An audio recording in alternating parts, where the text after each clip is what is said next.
Now, the biggest mistake I find with people when they close is they'll speed up. So they're gonna go, that way I can get all those taken care of for you, or the mornings or afternoons better. Sketches people out. They're nervous. They're about to close. You want your close to be slower than any other portion of your pitch. And again, you only want the right answer to be yes. And guess what? You don't have to buy leads. You can go drum them up from your friends and family if you'd like. Right. And then quit the business a month later because you didn't make any money. But why not just follow the program where people are making $50,000, $100,000 a month like it's nothing? And there's work involved, but that's how you get out of the rat race. The reason I think sales is the most important and why I tend to focus on it the most is because if you're really good at sales, you don't have to spend a lot on marketing. You can do a lot more with less. You know, right now, our marketing budget on the home run side with TV and billboards and all this crap you guys see us do is $60,000 a month. So if we spend $60,000 a month and we miss out on a deal that makes 20, 30, you'll go out of business really quick if you don't have a good sales team. You guys know one of our core values is train daily. And so for everyone in this room, sales training is something that's probably the most important thing to us because we're constantly selling, whether it be real estate, whether it be education, tax, whatever. So I wanted to bring in a sales trainer that I know has been crushing it in sales, not only just in his company, but also in real estate, also with social media as well.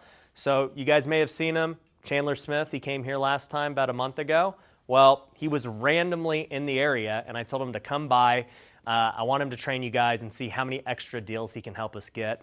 For those of you who don't know him, he's got over $14 million in real estate. He has a company that did over $15 million last year selling pest control. And obviously you gotta be quite the salesman to grow a YouTube channel, as you guys know. So I'm gonna bring him in here. I'm gonna let him tell you guys what exactly he does and we'll see what we can learn. What up, dude? Good to see you. Good to be here. Yeah. Well, I guess I'll just jump right into things. Yeah. Well, guys, I'm excited to be here. I love all things sales. Right now, actually, I have 765 sales reps that are planning on coming out and working for us. And just so you kind of understand what we do, it's a very unique kind of sales because it is completely cold calling on every single door. So we take all of these sales reps, we ship them out all over the United States, and they're not going to warm leads. They're not going to leads at all. They're going out and knocking doors in random neighborhoods. And so when you're knocking on a door, you guys can imagine, but everyone's first impression is to say no. And so we not only have to work on resolving concerns, closing people, walking them through the process, but more importantly, it's just getting through the first couple seconds and getting people to be willing to listen to you. So today, I'm going to talk about all of the things that you need to know to make a good first impression, from your verbal, paraverbal, nonverbal communication so that you can be engaging with people, you can be likable, you can get them to continue to listen to you. And then we're also going to talk about closing. So when you get to the end, I think that's the most important part. And unfortunately, a lot of people just don't know how to close. They know how to get that relationship, they know how to get through their pitch, and then they get to the end and they know the deal should happen and they can't put it together. So I'm going to focus on that as well. But before I do, I wanted to share kind of my experience. And this is something that I hope everyone really holds on to in the good days and in the bad days of selling. But my first summer, I went out to work for this organization that I still work with today. Now, I was a minion, right? I was a nobody. I couldn't find a job doing anything else. And I thought, hey, why not go and knock doors and sell pest control? Because I had heard that you could make decent money. So I picked up my life and I moved out to LA, California. And I'm gonna be honest, guys, I was a little bit of a cocky guy at the time. I think naturally I just thought I could go out and I could sling it. And so I went out, I did their training, I jumped through their hoops, and I was like, come on, let me knock. Like begging them, just let me hit the doors. And I will tell you, after my first day of knocking, I was wishing I wouldn't have begged to hit the doors because I went out and I just got my face smashed in. I didn't sell any accounts that first day. And not only did I not sell accounts, but I didn't even get through my pitch. And I went out the second day and I was getting through the pitch more, but again, I'm not selling anything. Now keep in mind, this is a pretty easy sale for most people. So by the second and third day, most of the people that I was out there working with had at least gotten a sale of pest control. I hadn't got anything. So now at this point, the third day comes, the fourth day comes, the fifth day comes, and I still wasn't selling anything. As a matter of fact, I got through the entire first week and I hadn't sold a single account. And every other person on my team, and we had 40 sales reps in LA, every single other person had sold an account. And so I'm looking at some of these guys, and I'm just going to be honest. I mean, some of these guys, they shouldn't have been hired to begin with. And so seeing that they had sold an account and I hadn't, like my confidence was down here. And so I really buckled down on our training. I spent a lot of time with better sales reps. I had spent that whole week getting my teeth smashed in, but then going after hours, and I was getting further and further into my pitch. And then finally, after 7 days of not selling anything, that next week I went through the morning, I hadn't sold anything, and I ran into, you could say, a lucky customer. This guy had tons of rats in his attic. Now, I don't know if you've had rats in your attic, but you're usually pretty motivated to get rid of them if you do. And so because of it, it made it a pretty rollover sale for me. And things kind of transitioned. Once I had the confidence that, hey, I can actually do this, in the course of the next hour, it just clicked. Like I was resolving concerns, I was acing, I was closing. I sold 4 accounts in the next hour, which, turns out in this industry, it made me close to $1,000 in one day. So I'd gone a whole week of not making anything, and then I made $1,000 in one day. Now, I was at the point where everyone was kind of whispering, saying, when's this kid gonna quit? When's he gonna go home? When's it gonna end for him? And so I think after that first day, people are like, I don't know if those are real accounts. Like maybe he just BS'd them.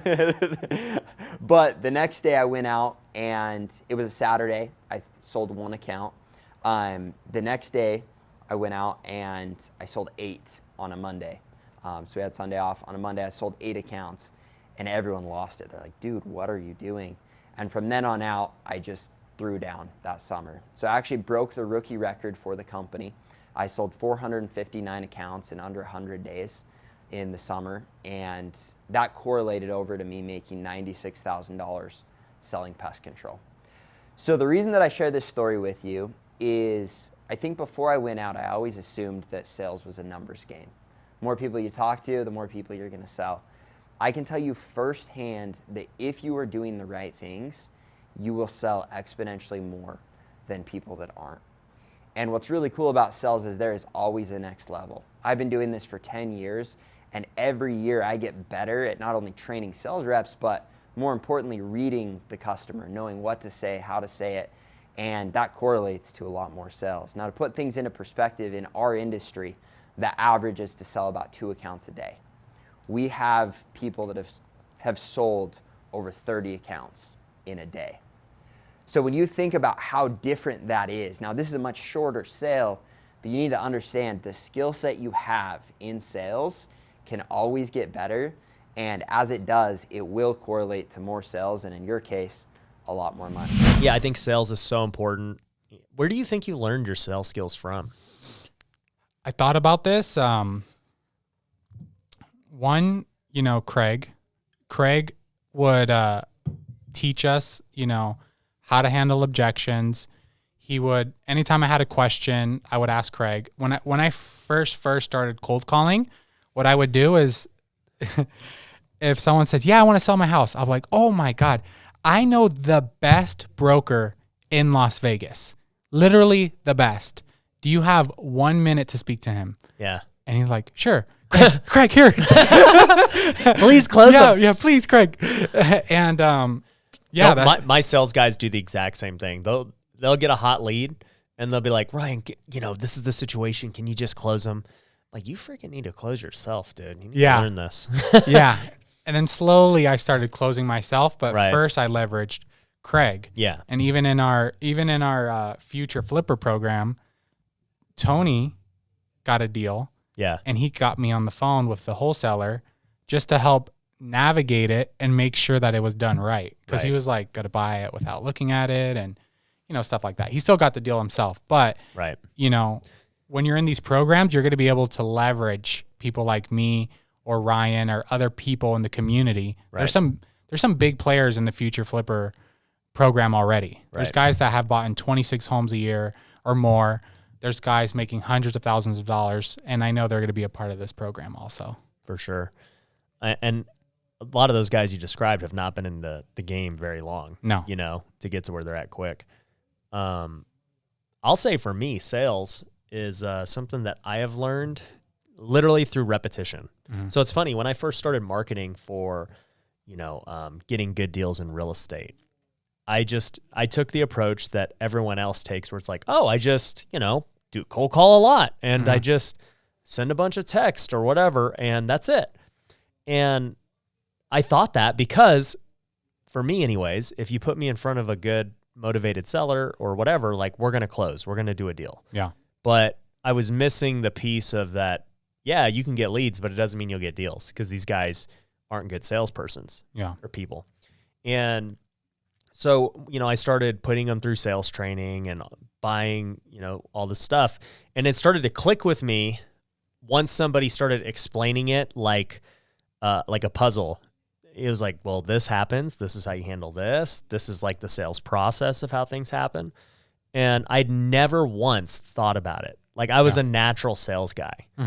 And a lot of the natural ability came from negotiating so many couches over the years. Like, I probably negotiated 1,000+ couches, between buy and sell, just making low offers, going back and forth, haggling, all this stuff. And it led to being able to do it in real estate. It's the same. You're just negotiating a house instead. It's not, the skills are the same. Once you understand the sales process, I could be buying this camera right here from the camera shop and use the same techniques. Yeah. And, it is interesting to see that, like, there are naturals who intuitively already can have the feel of how to handle a conversation and redirect it the way you want it to go. But then there's a lot of people who need to be taught the fundamentals of sales, and then, they become great. Yeah. And I think a lot of people, they think sales is bad. Yeah. They're like, oh, he's trying to sell me something, know, that's bad. He's persuading me to do something. But I believe in myself as a realtor and investor that I'm the best person to help that client. Because there's been times where I didn't push to get that sale. They went with somebody else and things went really bad. Right. And then I come back and I, help them. So that's why I push hard with my, real estate investing and now coaching. I genuinely feel we're going to be the best coaches in the real estate investing space. Yeah, no, I have no doubt about it.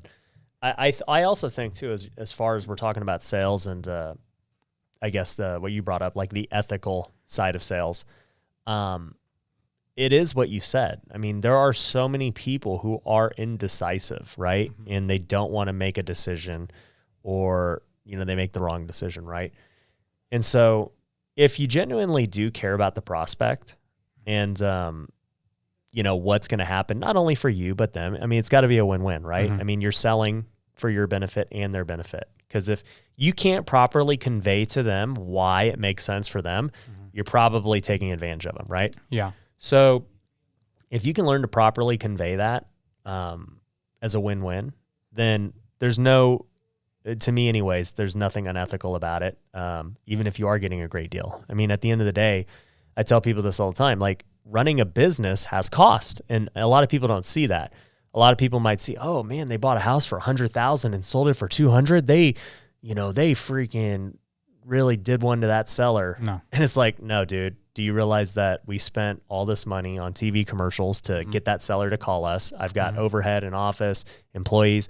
Also the fact that you didn't even check how much we put into the renovation. Yeah. Also all the risk and the lenders and everything. Now that we've sold that home, our name's on that home, and anything could happen after. So all the risk associated with this deal, we profited, but nothing is what it seems, I think, to a lot of people. And people think, oh, they bought this house for $100,000. That's not always the case. Yeah. If I pay off $50,000 in liens for the seller, is that going to show up on the tax records? No. Right. The purchase price might have just been $100,000. Yeah. Yeah. So yeah, I think, when you were verifying me, remember at the very beginning, I'd be curious to see what you saw. You're like, dude, this guy is killing it. Yeah. If you knew what you were doing. I remember when I first started following you on Instagram, I was like flipping real estate. Like, I don't know what this guy's doing. You would post pictures of you on like a roof. Like, do you remember that? Or Yeah. on a scooter, like with Heel Vegas. Yeah. I'm like, I don't understand what this guy's doing. But once you get in the game, it's a people business, and you're helping the seller, you're helping your staff, you're helping the contractors, you're helping the buyers, you're helping the realtors, you're helping the escrow. It's a really like, people helping business. 100%. I mean, really the biggest reason for our success is because of all the relationships we've built and leveraged. Like, I would get so many deals from wholesalers or realtors because, they know me, right? Mm-hmm. And then we would get good contractors because, we're working with them all the time, and, they know me, and they know they're going to get paid on time, and there's not going to be issues. Same thing with employees. Like, they know that we're not going to miss a pay period. We're going to treat them right, and everyone's going to get paid fairly. And if they exceed, they're going to continue to get paid even more. Mm-hmm. So it's like, if you just do right by people, you're almost guaranteed to have success. Yes, 100%. And I think that also a big part of my success also has been, God. I've always asked God for, help me make the right decisions. If I've dealt with sellers before where they're like, yeah, I want 100,000. I'm like, wow, that's very low. I'm going to go look at this house. I go and they're just not mentally there. In those situations, I'll say, hey, you know what? I can't buy your house for 100,000, but what we're going to do is we're going to list it for 200,000, and we're going to drive the price up as much as we possibly can for you.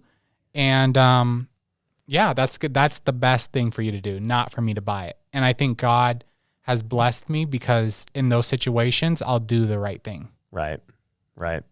And that's really tough to do. It is. Yeah. There was one guy specifically. He was like, I'll just sign over my house to you. I just need $2,000 to move out. And I'm like, dude, he wants $2,000? Right. Like, this is so weird. Yeah. And when I showed up, he wasn't all there, but we helped him get a hotel spot. We helped him sell. We helped him move. So, always do the right thing, no matter what the profit is. 100%. And I will say too, there are times where there are sellers who just don't really care about the money, and they're fine with it. Yeah. We've had times where the seller's like, yeah, I know Zillow says we're 400 and that's what it's worth, but I'm willing to take 300. I would say most of the time they know. Yeah. Yeah. I mean, at this point, it's very, once again, we're talking about transparency in the beginning. Like, it's hard to pull one over on someone at this point in the world. Like, there's so much information and resources out there where it's like, yeah, we're all on the same page. We know that this is it. Mm-hmm. And this is a sales tactic. One of the best ways that I get deals is by literally telling them how much I'm going to make. Seriously, because this, like, we'll break it down from the top to the bottom. Mm-hmm. So, like, they'll be at Zillow, right? And they'll say, well, Zillow says it's 300. Yeah. And we're like, okay, well, that even if you got 300, right, in order for you to get it, you're going to have to fix this. Okay, that's $10,000, whatever. You're going to have to pay the agents and the closing cost and everything. Okay, just call that another 8 to 10%. Okay, so now if you just call it 10%, because you're going to have repair requests and all these things that they ask you to do, 10% is 30 grand. Plus you had to put 10 grand into it. You're already at 40 grand off of that 300. So at your very best case, you're netting 260. Okay, and you're still going to have to go fix this stuff up. You're still going to have to, wait for a buyer and do the 30-day, loan and all that stuff. And I'm over here offering you, 230, whatever, right? I'm telling you, I'll buy it for 230, maybe 240. And literally I'll tell them, I'm like, so really what you're deciding on is, do you want to take 20,000 less than what you're really going to get? Yeah. Is the time worth it to you that it will take? It may be, it may not be. If you got to move tomorrow, you don't really have a choice. Yeah. And I'll even explain it to them too. They're like, well, you're going to make a killing at whatever, say 240. Yeah. And I'm like, not really, because just think about this. Then I'll add it back up. I'll be like, at 240, I put 10 into it. I'm in it for 250. And I'll be transparent. I'll be like, yeah, our listing fee is way less, but I still got to pay the buyer's agent. I got to pay closing costs. I got to pay my money lender.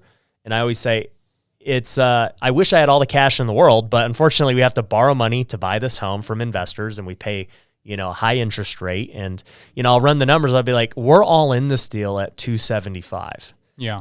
So if I sell it for 300, I'm going to make 25. And Mr. Seller, I'm not going to take the risk on this house to make less than 25. Yeah. I don't know. And I'll be like, would you try and flip a house and do all this for less than that? And they'll be like, no, like I get it. Yeah. And it's not a one-day process. You don't make $25,000 in one day. You have to buy it. It's going to be the next 4 or 5 months. Yeah. Or more. Yeah. Yeah. And that's not guaranteed. Yeah. The market could shift. A lot of things could happen. So I have literally found that in all situations, if you just be transparent, whether it be in sales, whether it be on social media, you are going to get sales. That's the best way to do it. Mm-hmm. And even be vulnerable too. Just like a lot of sales guys I've seen try and get the bravado. That's why I asked you about the BMW. I'm like, did you get the BMW to have the image or whatever? Yeah. And you were like, no, I just kind of wanted it. Yeah. It was more of I had faith that I was going to be able to afford it because it's something you wanted, right? Yeah. But it's like you can also go up in a Toyota Camry, and still get a deal. It's like, I'm not a big investor, but I can buy your house or I can list your house, whatever. Mm-hmm. And I think it also shows my mindset where I was moving into a new space. I never thought I would own a BMW. Right. I would see BMWs. I'm like, dude, those are so expensive. I had no idea how much they actually cost. Right. But, I was like, okay, I'm going to have faith. My life before now is not going to be how it is moving forward. Right. Everything's going to change. Yeah. So that's why I bought the car. For sure. Anyone that's naturally good at sales, we can turn into basically the megastars. So that's an interesting point. One thing I've always said is for me, when I go hire salespeople, we always give them personality tests, and I want to get people who are natural salespeople. Mm-hmm. But you're here saying we can make anyone a good salesperson. We can make anyone a salesperson, a good salesperson, yes. But do you think everyone should be a good salesperson? I think if they believe in the product, anyone can be a great salesperson, right? If they believe in the product, if they believe in the service, the challenge, right, is that we all our default buying style, our default selling style is the way we buy.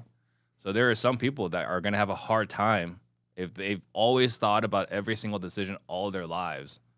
They're going to have a hard time changing unless they change their buying behavior. And then that's a whole nother level of commitment that they have to, buy into. Right. Yeah, that makes sense. So what do you think, you're doing different than these other sales systems that makes your, the way you're training people unique? And how long do you think it takes somebody to become a good salesperson? Become a good salesperson, probably 3 to 6 months. Okay. A great salesperson, longer than that. The biggest difference, there's two of them.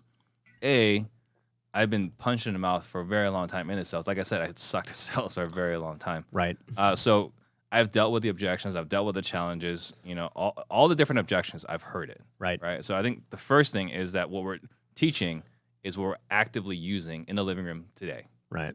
The second thing is I've been incredibly blessed. I didn't plan it this way. I didn't expect this to happen, but you and I are both in Collective Genius, and I'm the preferred sales trainer in Collective Genius. Right. And because I'm working with all of those megastars, not only am I teaching, I'm also learning from them too.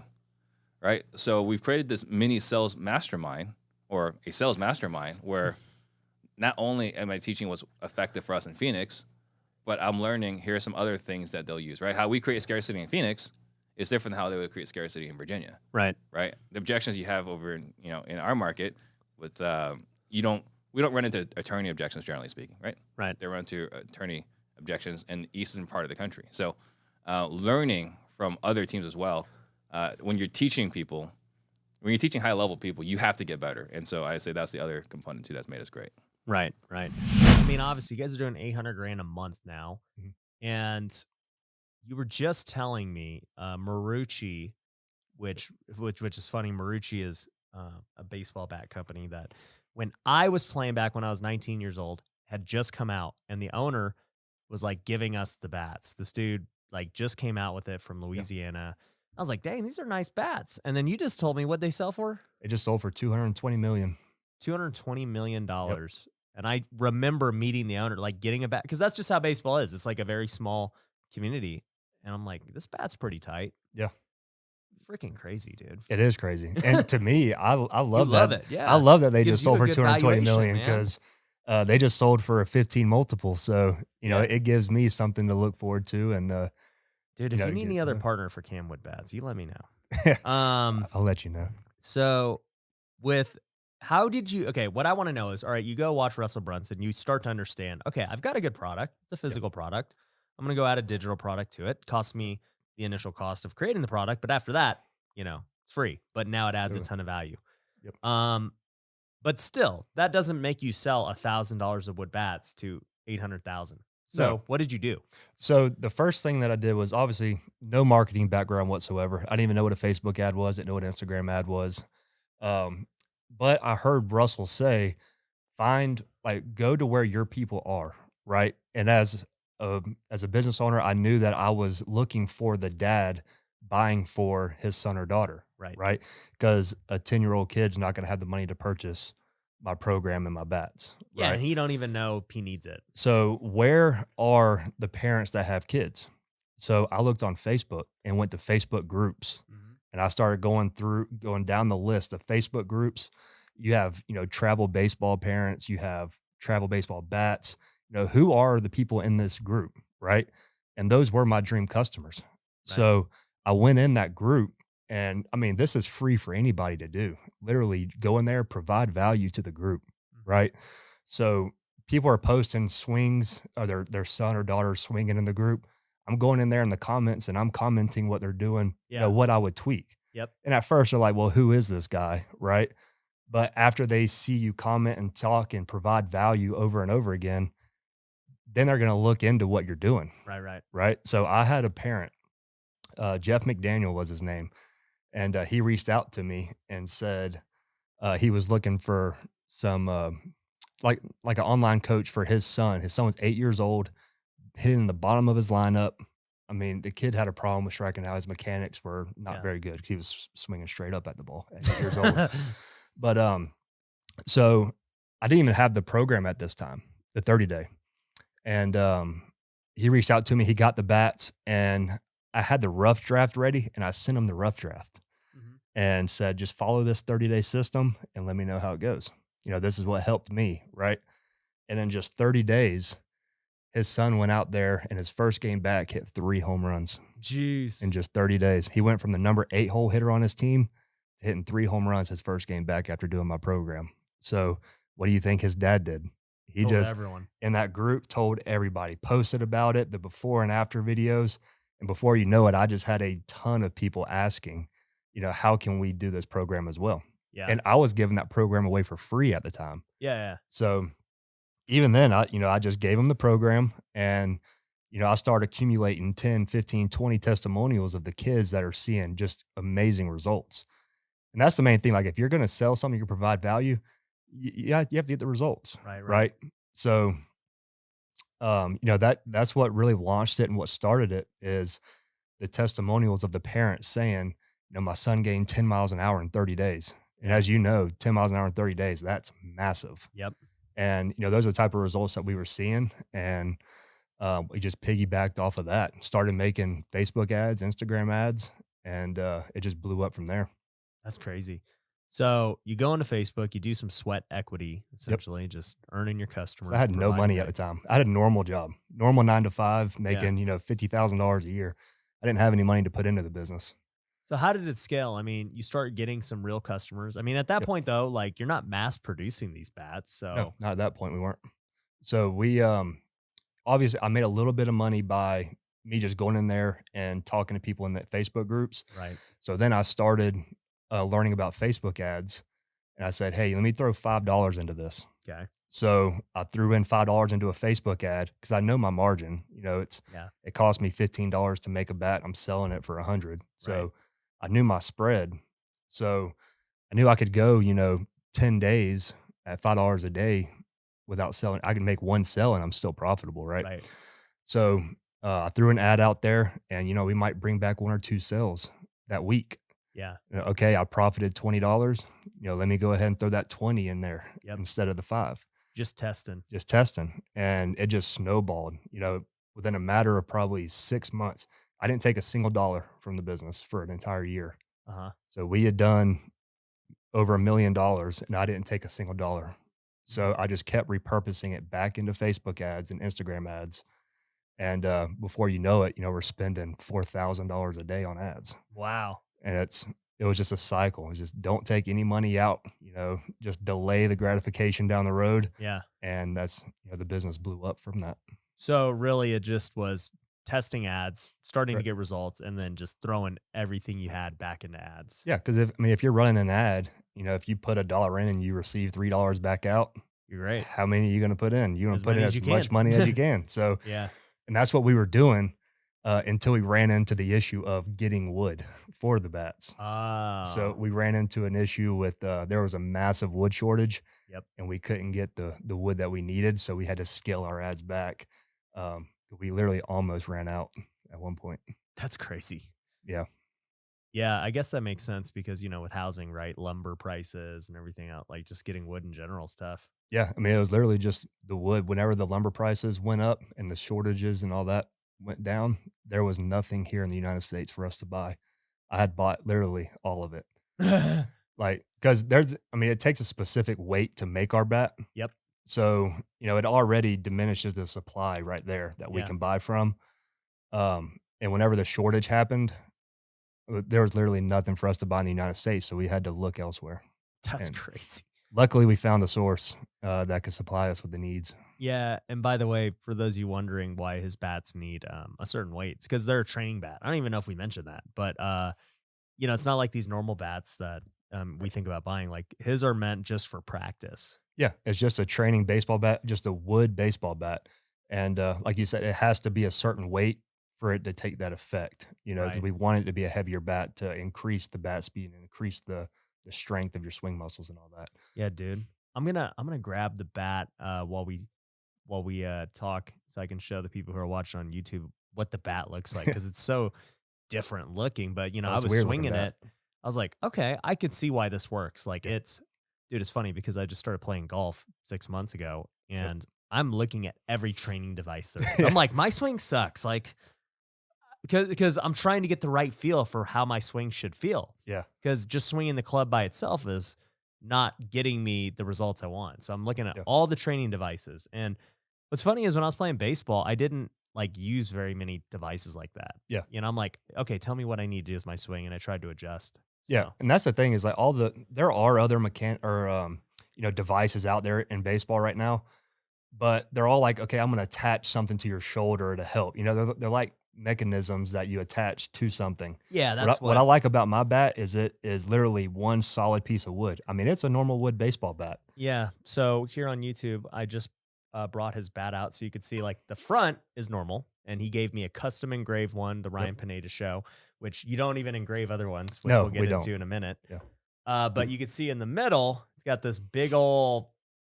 Just milk carton, like right here in the middle, trying to explain it to those who are listening. a lot of And people then call it a tumor. And a it just- tumor. Yeah, the bat just has this fat tumor in here, and then it's got its normal handle, and then it's Yep. got this weird piece at the end, kind of to hang it, maybe. Yep. So the Wow. thing is like we added all the weight right there above the hands. Yeah. So whenever you start your swing, all that extra weight right above the hands is going to force your hands to the ball, which is going to create that proper bat path. Yeah. So, and obviously, if you're swinging a heavier bat, because a normal MLB bat is 32 ounces. Right. So if you ask Chris probably swung like a 34, 32. And that bat that you just had right there was 46 ounces. Freaking heavy, dude. Yeah. But it Do feels, people hit like live pitching with it, or just like Oh, off yeah. the tee? it's Really? a normal wood bat. Like I said, my personal cam wood was 64 ounces. I could line up a ball on a tee on home plate and hit a home run with it. It swings just like a normal bat. That's crazy. And I would hit, like I said, I would do inner squads with it. Right. Because I was crazy about it because it helped my career so much. Yeah. The only thing I used during practice was the camwood bat. So I'm going to talk about a couple things that are really going to help. Now, you guys do on the phone and in person. What I've come to find is they are very similar, because we've done some phone sales as well. And it's interesting because the things I'm going to teach you, if you do them while you're on the phone, you're going to feel stupid, because it's things like smiling, head nodding, all of these different things. However, they will pick that up in your voice. So whether you're on the phone or in person, these are going to work. In person, they really work. And I'm going to share a couple of those things with you. So really quick, I want somebody to come up here with me. Anybody I can pick on? Bring it. Come on up. Now, with my sales reps, anytime they are struggling, obviously we have our pitch. And our pitch is absurdly important. And there are lots of different things you need to do within that pitch. However, when you are in person with people, the most important things, and you should write these down, is smile, head nod, and slow down.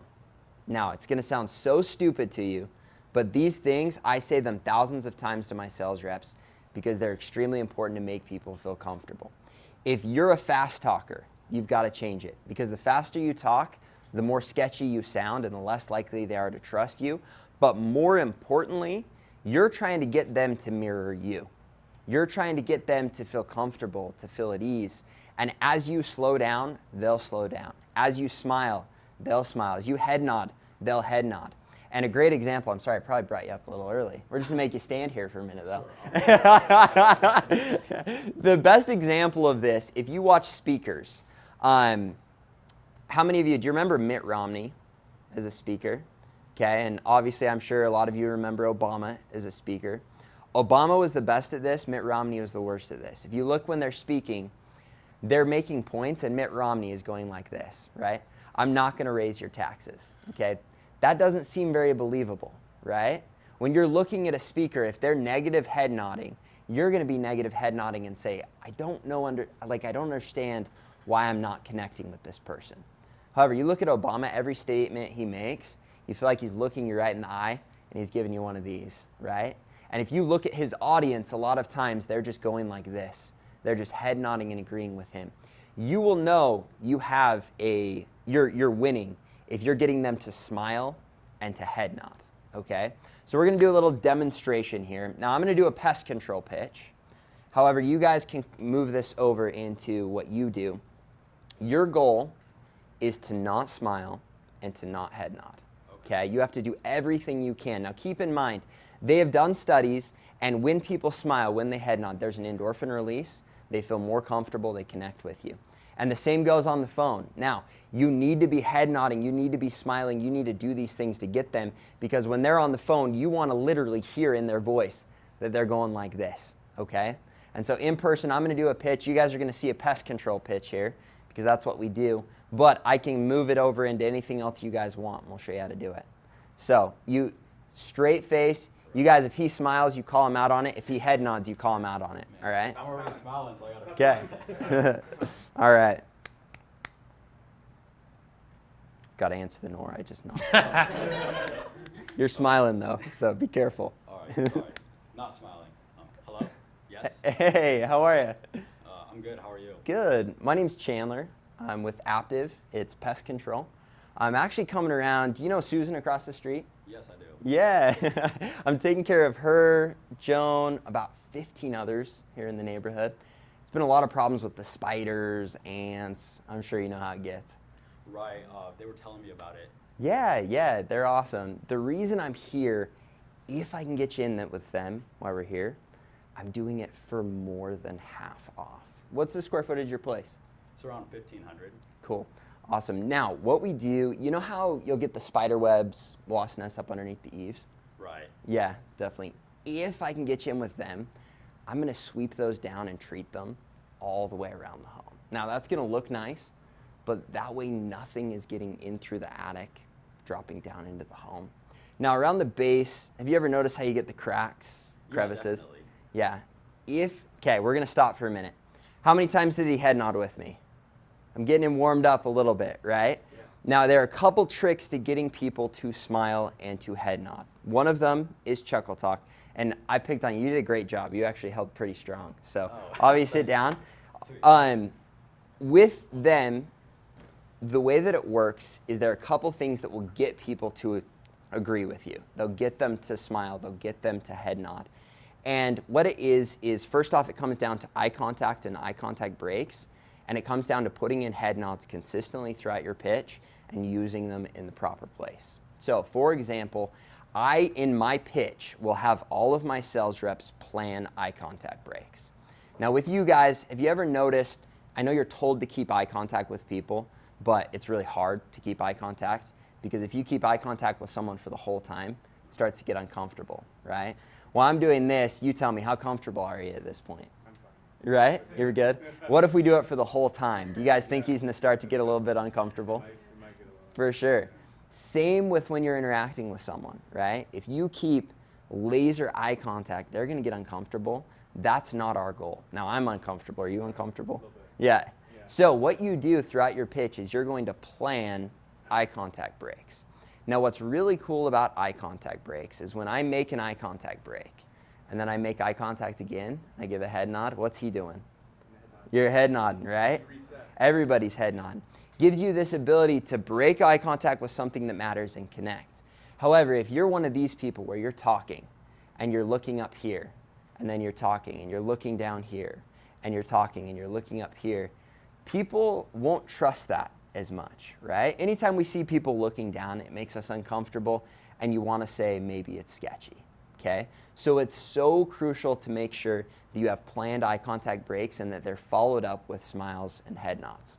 I tell my sales reps that it's a point game, and the more points you can get, the more endorphins you can release in your customers, the more smiles, the more head nods, the more they're going to connect with you. Have you guys ever had someone in your life where you meet them and like 30 seconds in, you're saying, man, I don't know why, but I really like this person? Have you guys experienced that? Right? You will come to find that any person that fits that criteria, they're super smiley, they're head nodding, and they're slowing way down. Now, when you're on the doors or when you're connecting with someone, it is uncomfortable, and it will be uncomfortable for you early on, but I will tell my reps to go as slow as they can. And the reason that you do this is, one, you're not going to get cut off, but you can think through your words, you can get them to smile and head nod a lot more, and you can build a lot more confidence in someone. You think about an old person. Have you guys ever been in an old folks' home before? And you sit down with them and they're telling you a story, and you want to leave. It's time for you to go. You've put in your time, but it drags on another 20 minutes, and you can't cut them off to be like, sorry, I got to go. Because they're talking like this, and they're stringing their words together to the point where there's no way for you to interject. At the beginning of your approach, if you're worried someone's going to cut you off, if you do this and string it together, it is borderline impossible for people to cut you off. So in my first pitch, I went fast. I want to bring you up for another one. Sure. I want you to try and cut me off. Now, you're probably going to be able to do it. However, we're going to see how uncomfortable you are with it. I'm going to redo the pitch, okay? Sure. Hi, yes. Hey, how are you? I'm good. How are you? Good. My name's Chandler. I'm actually coming around. I'm taking care of June, Sarah, about 15 others just right here in the neighborhood. It's been a lot of spiders, ants. I'm sure you know how it gets. Actually, we don't have any spiders or ants in here, so. Definitely. A lot of the neighbors haven't seen it outside. It's just now, or they haven't seen it inside. It's just now starting to creep in. Now, usually for home your size, it's $200 for the first visit. Then we come back quarterly, just $119. However, if I can get you in with the neighbors, I'm literally knocking off $100, doing it for just 99 bucks. And that's for everything. Now, here. I know what you're saying, and that sounds like a great deal, but I've been living here for 5 years, never had any issues with spiders or ants or anything like that. Sarah was the same way. If you'll notice, you see how you get the spider webs up underneath the eaves? With me, you're never going to see those again. Now, I need to sweep those down and treat them all the way around the home. Yeah, that way it do looks that myself. nice. If spiders ever want to come in here, there's a couple people here, we can just take care of those. For sure. That's actually the best part. As you notice, you know how you get the cracks and crevices around the foundation? Right. Yeah, definitely. They're like a highway for all those bugs. So what I need to do, I'm going to treat a full if it's a highway, then we got road closed over here. So yeah, definitely. That's our goal. The best part of the service, though, you've probably noticed all the bugs are coming from the yard, right? Oh, we still just don't have it. Perfect. We're gonna stop you there. Awesome. So, couple things. I don't know if you guys noticed this. Anytime I can feel like he's about to cut me off, and you saw it early on, you got up, I can see his shoulders raised, I break eye contact and I slow way down, right? Because if I'm looking away, he can't cut me off. I'm talking slow, I'm taking my time, and then the second I turn around, I give him that big smile and head nod. I don't know if you guys noticed, earlier he was thinking about not smiling and head nodding. Did you see he was head nodding like crazy, even though, because he was focusing on something else? So if you can get them to smile, you can get them to head nod, you resolve and push through those concerns with chuckle talk. Pretty soon people are like, this guy, man, I got to just hear him out. Like, he's good, right? Awesome. You can sit down. Sweet, thank you. Cool. So make sure you're getting smiles, head nods. You've got good eye contact break. And when you come back from that eye contact break, you get that. However, if you can slow down, I promise you, you can never go too slow. And I had a sales rep challenge me on this before. He said, Chandler, you can go too slow. And I said, no, you can't. Like, you need to go as slow as you possibly can. And he said, no, you can't go this slow and sell someone. So I took him out on the door, and I kid you not, I did my entire pitch like this. I said, hey, how are you? Good. My name's Chandler.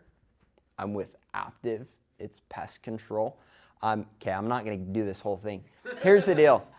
Going that slow, once you do it at the beginning, you're committed, right? You got to do it the whole way. And they can't cut you off. I sold the guy, all right, going that slow. He probably bought because he thought there was something wrong with me.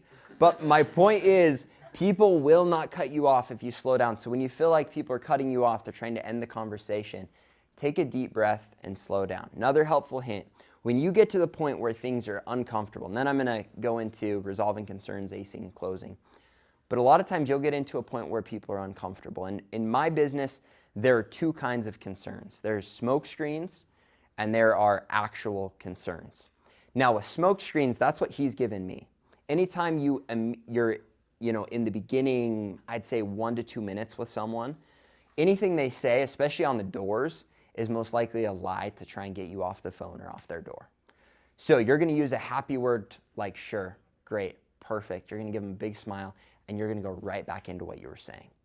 One of the big mistakes sales reps make is in the beginning, they'll treat this like a concern and they'll try to resolve it. All that does is it takes their lie and it digs them into their lie. It justifies them in that smoke screen and it makes it an objection that you're not going to be able to overcome.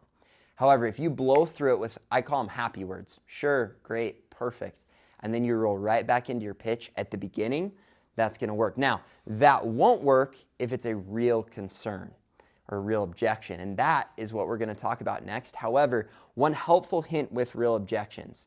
I'm going to teach you how to resolve, ace, and close on these.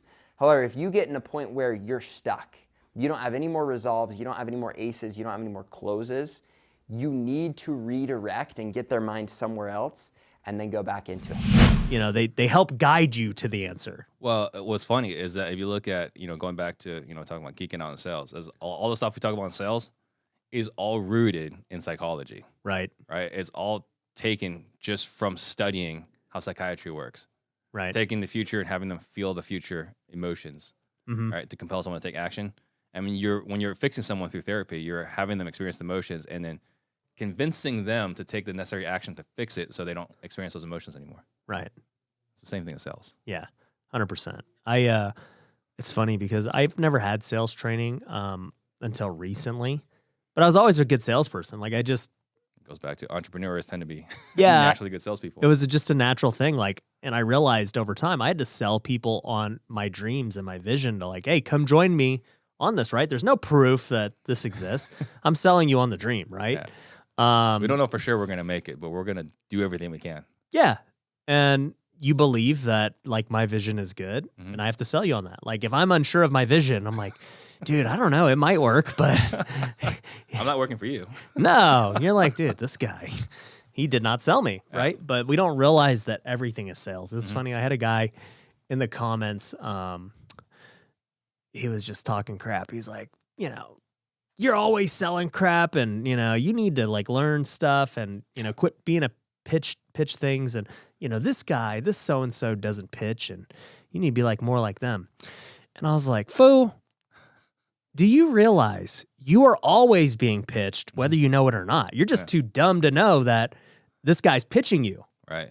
When somebody tells you to like a post, they're pitching you to like it. If somebody tells you to subscribe to the YouTube channel, they're doing the same thing.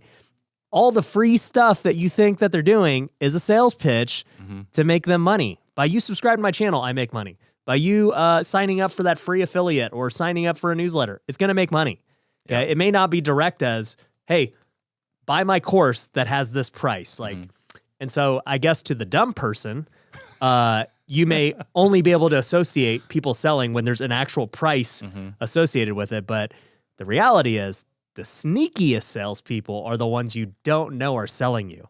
Yeah, you got those landing pages, right, where it's like 6. You have to scroll through it a whole bunch. Great right? copy. And they got all this copy, and they're pulling your heartstrings and this and that, and you're getting sold. It just doesn't look like you're getting sold. Well, no, you're just too dumb to know you're being sold, right? But if you have awareness because you understand, ain't nobody writing all this copy for free. No, they're getting paid very well to write that copy. Yeah, dude. Just take a reality pill and accept the way the world is. Like, dude, I'll freaking... Yeah. Well, and I think, the one... Because it's that line, right? Like, how much do I want to pitch? How much do I want to ask? But, the more I've matured as a business owner, and the more I've done this, the more I realize, like, if we don't do it... Like, I've had people walk up to me at events like, Steve, I had no idea you had a coaching program.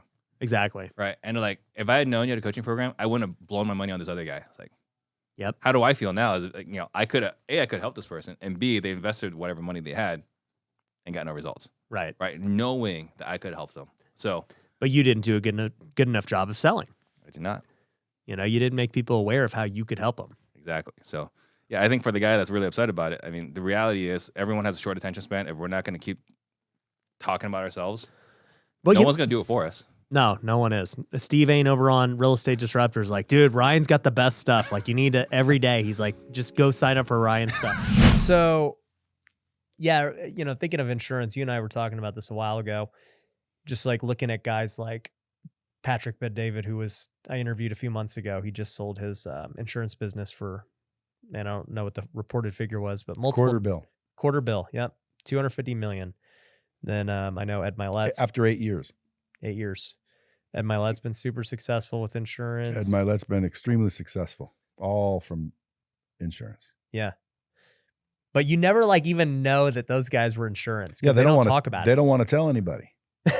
Dude, I'm telling you, I had to talk with Patrick, talk with Ed, talk with all the people I know in that space. And I'm trying to piece together, how in the hell are these guys flying private, buying islands? Like, what are they doing, these people? And so once I started realizing what they're doing, I'm like, oh, that's pretty interesting. And then I started looking at their pay plans because Ed wanted me to do it with him. Yeah. And I looked at the whole pay plan and I'm like, you're keeping most of the money at the top. Like, how's anyone supposed to make money? Well, the way they make money is you get a bunch of people to do it. Well, I'm of the belief that if you allow the person doing the most of the work to make most of the money, it's going to work out better. Like, I'd rather have a little bit from a lot of people than a lot from a few. Mm-hmm. Last longer. Right. I think it's a better value proposition. You'll have less turnover. Yeah. So I said, I can't do it with you, buddy, because that pay plan's not proper. So I went and looked, and really the best pay plan that was out there at the time was a company called FFL. So I didn't want to join FFL. I wanted to start my own FFL. Got it. So I got a hold of the people that owned FFL, and I said, listen, we need to make a deal. So I made a deal with them and started my own IMO, my own FFL. A lot of people think we are FFL or we're under FFL and we're with FFL. We're not. Real Financial is its own entity. It's its own PHP, which is Patrick's. Got And it. by the way, Patrick was with WFG, Yeah. Ed's company. Yeah. But see, Ed works for WFG or with them. Yeah. I don't want that. I want to be the main. You want to be WFG. I want to be the IMO. That's why Patrick left too. He wanted his own deal. He wanted his, well, no, he left because they weren't listening to him at WFG and they didn't agree with some of his beliefs. So he quit and did his own. Looks It worked out pretty good. Yeah, looks like he knew something after all. Yeah. Because that could have been within the WFG organization. It probably wouldn't have, though. Again, PHP's not paying very well either. Right. Like, dude, PHP, WFG, Prime America, all of the main ones, they don't pay very well. That's why I said, let me change this. Let me give most of the money to the agent. Let me put the agent first, and the agents will start coming. And that's what happened. And on top of it, I went and got my boy Andy Elliott. You know Andy, he was here. I got him to come on board and partner with me to get everybody trained. And oh, so Andy's running the sales. Andy's got all the training and events, and me and him both together is unstoppable, bro. Mm. Andy and I together, dude, is better than Andy individually, and definitely me individually. Yeah. Because we're different. Very different. Yeah. And I'm telling you, like, I love his message, and I've looked for the cracks in his game. There are none. Like, he's really like he acts. His team is literally real. Oh, yeah. Andy's real. Yeah. Now, I know other people that try to get their team to be like Andy's actually is. Mm. So in other words, they put on a good show, but they're not real. When the cameras are off, they're not that pumped. They're not, they don't believe what they're actually saying. Mm. So anyway, there's a difference. So I got Andy to come in and provide the leadership, the training, and the culture. And so now it's just exploding. Anybody so and you guys everybody. are just partners on that now. Yeah, anybody and everybody that wants to get out of the rat race that can get their insurance license, we will show you how to get the license, pay for your license, train you, plug you into all the weekly calls, live events, culture. I bring in all the hot dogs anyway, you know, all the big wigs. I bring them in to talk to us. We have events like people should like pay to go to, entrepreneurial type events. But your people in Real Financial get to go for free. Well, no. Okay. No, not necessarily. They get trained for free, but some of those events do cost money. They're paid money. Yeah. And then they have to buy leads. Right. Most people say, oh, there's the catch. Well, McDonald's has to buy napkins. What's your point? Like, we're teaching people how to be home-based business owners. Right. And guess what? You don't have to buy leads. You can go drum them up from your friends and family if you'd like. Right. And then quit the business a month later because you didn't make any money. But why not just follow the program where people are making $50,000, $100,000 a month like it's nothing? And there's work involved, but that's how you get out of the rat race, as you know. Yeah. Yeah. Because most people, they'll never get out of the rat race because they never have enough left over to do something. You're not going to do something with $800. You know, we had a viral TikTok from your show where that happens a lot. It happens a lot. In this vlog, we've got some behind the scenes of some cool things that I had going on this week. For one, we've got our agents at my real estate brokerage going through a sales training course that's about 2 months long. And I wanted to give them a big talk about how business actually works. I see a lot of realtors who only focus on real estate when they don't understand that they themselves are an actual business. The second cool thing I got to do was network with somebody I'd met on TikTok. His name is Adrian Brambila, and he's an entrepreneur that is living a very cool nomadic lifestyle. I know there's not a lot of people who are on TikTok yet, but I'm a big fan of networking and collaborating with other people. I would say the biggest reason to our success is due to networking and relationships. And the best way to do that is to meet people through social media who are doing big things. And a lot of you may be thinking, well, what's the point in that? And I can tell you, the most important thing for our success has been my ability to network with other people. Collaborating and networking are what propels your business forward. Not only does it help you learn new things that you didn't know, but it also opens you up to their audience, and they might just end up being somebody that you end up doing a lot of business with down the road. And it's only due to collaboration that I've been able to find more deals, raise more money, and do a ton of other stuff. One of the other cool parts was one of my students, Fernando, had flown in from Kansas City, and I finally got to meet him in person and show him around the office and just get to know each other better. So much of my coaching and education is online, just like this video. So whenever I can meet people in person, whether it is my student or someone else to collaborate with, I'm always down for it. All right, so let's get to behind the scenes. That's why I didn't nuck you. What's up, man? How are you? What's up? What's up, man? Good to see you. We're gonna use the whiteboard. Donut bar, dude. Why they gotta bring this in? These are like cakes. They're not even donuts.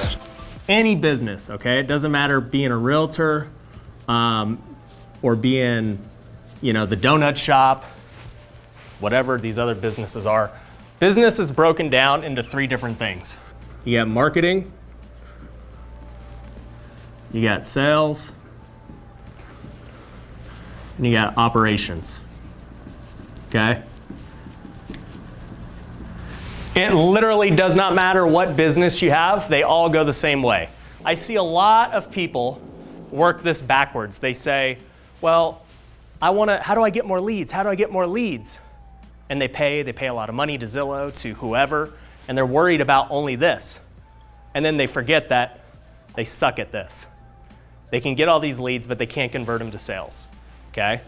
I mean, honestly, with what you guys do, it ain't hard to fulfill the obligation to find them a house. Let's be real, Helping somebody find their next house or listing their house is not a difficult thing. These 2 are the difficult things. Would you guys agree that that's harder? Who thinks marketing is the hardest part for them? Raise your hand. So you think generating leads is your hardest part. Who thinks sales, who thinks converting these leads to actual clients is hard? Christian, okay, Steve, Moose, okay. The reason I think sales is the most important and why I tend to focus on it the most is because if you're really good at sales, you don't have to spend a lot on marketing. You can do a lot more with less. Right now, our marketing budget on the home run side with TV and billboards and all this crap you guys see us do is $60,000 a month, okay? So if we spend $60,000 a month and we miss out on a deal that makes 20, 30, you'll got a business really quick if you don't have a good sales team. The only reason I'm now doing that and spending more is because I believe in the sales side. Before I didn't believe in it. They weren't good enough, and that's the matter of it. And that's why it comes down to constantly training sales because you can do more with less. But just understand that this is more important. This is the most important thing you can do. And if you suck at converting your leads, you need to partner up with someone else because you're just burning money. Literally, you're lighting it on fire. You guys don't realize how big your business can be if you guys actually do what you want to do. You guys all want to make a lot of money, but it takes all 3 of these things operating at a high level. You cannot have any of these lacking and do well. You just can't. It's impossible. You can be really good at sales and suck at marketing because you can pay for this. I can go pay someone to give me leads and I know I can close them, I'm gold. But I can't pay for leads and then not close them. It's useless. That's the big picture of business, all right? Does anyone have any questions about that? Okay. Now, I think there's 5 keys to success, and I think, honestly, once again, these 5 things could apply to any business, all right? Social media, marketing, sales skills, client relationships, time management. So if you notice, 2 through 4 are these 3 things: marketing, sales, client relationships. That's actually fulfilling your obligation to the client. I mean, take it seriously. I mean, literally, if you guys just do everything in that packet, you guys will make 6 figures every year. I mean, it's funny, man, because even when I'm teaching real estate investing, people think I'm giving them this secret sauce where they're like, okay, but what's the real marketing you're doing? I'm literally, what are you talking about? I do all the same things you do. Okay, well, why do you get more deals? We're better at sales. You can't close them, we can. That's the first thing that has to happen. How do you fix someone's mindset? How do you get them going that way? And I think this whole first half of the podcast, if your mindset hasn't shifted to this point, well then, there's not much I can tell you. Nobody can do anything for you. Yeah. So watch it 10 times. Yeah. But let's talk more tactical now, right? You had mentioned downstairs before we got on the show, you were like, yeah, people think I'm a hype man sometimes, and they come in, they're like, this is just all rah hype. And then all of a sudden I hit them with the tactical, and they're like, wow, this is totally different. So what are some tactical things that you teach salespeople? Okay, so number one, there's a couple different things. Obviously, I believe in being deadly on the phone, okay? Being deadly on the phone is a big deal. Your company uses the phone a lot. Would you agree? Every company uses the phone a lot. Now, with Zoom being so big, because kind of what happened with COVID, people distancing, you got to be good also on Zoom, okay? Mm-hmm. Also on top of that, you got to be good at talking, got to be good at speaking. Listen, I'll ask everybody right now, are you guys a public speaker? Yes, you are. You speak to people publicly every single day, whether it's 1 or 10,000, right? Right. Some people don't want to hear you. So one of the first things that we do is that we teach people how to say common things in uncommon ways. Look, the old people that were taught how to do things in your industry or this industry, look, the same regurgitated training is out there. You know what that means? Those people are calling saying the same thing. What's the difference between you and everybody else? Right. The way you sound, the way you talk, the way you speak, and the way you make them feel. And by the way, do you sound like you're the trusted advisor and the damn trusted guide while you're on the phone with them? Do you sound like the expert, right? Do you sound like the person that they've been looking for to solve their problems? Or do you sound like somebody just giving out information? Right. Right? So one of the biggest things that we do is that we teach tactical, like what to say. Okay, like when you answer the phone, hope you're having the best day of your life. This is Andy. How can I help you today? Little things like that. Yeah, They make a instead of, huge this difference. is Andy. Okay, hey, by the way, who do I have the pleasure of speaking with today? Oh my God, look, I'm going to reset my computer. It takes 30 seconds of my time. Then I'm going to get you all the information you need. By the way, where are you calling from today? Why did you reach out about that? Look, what am I doing now? Now I'm connecting with you. Right. Name a sales pro or anybody on the phone that can reach out, call somebody, pause, slow down the sell, make a connection, build a relationship, and then say, hey, by the way, my computer's back up. Peter, it's awesome dealing with you. I'm just going to tell you this. You remind me of my dad. He's amazing. By the way, my dad's name's Peter too. So that's crazy. We're family. Yeah.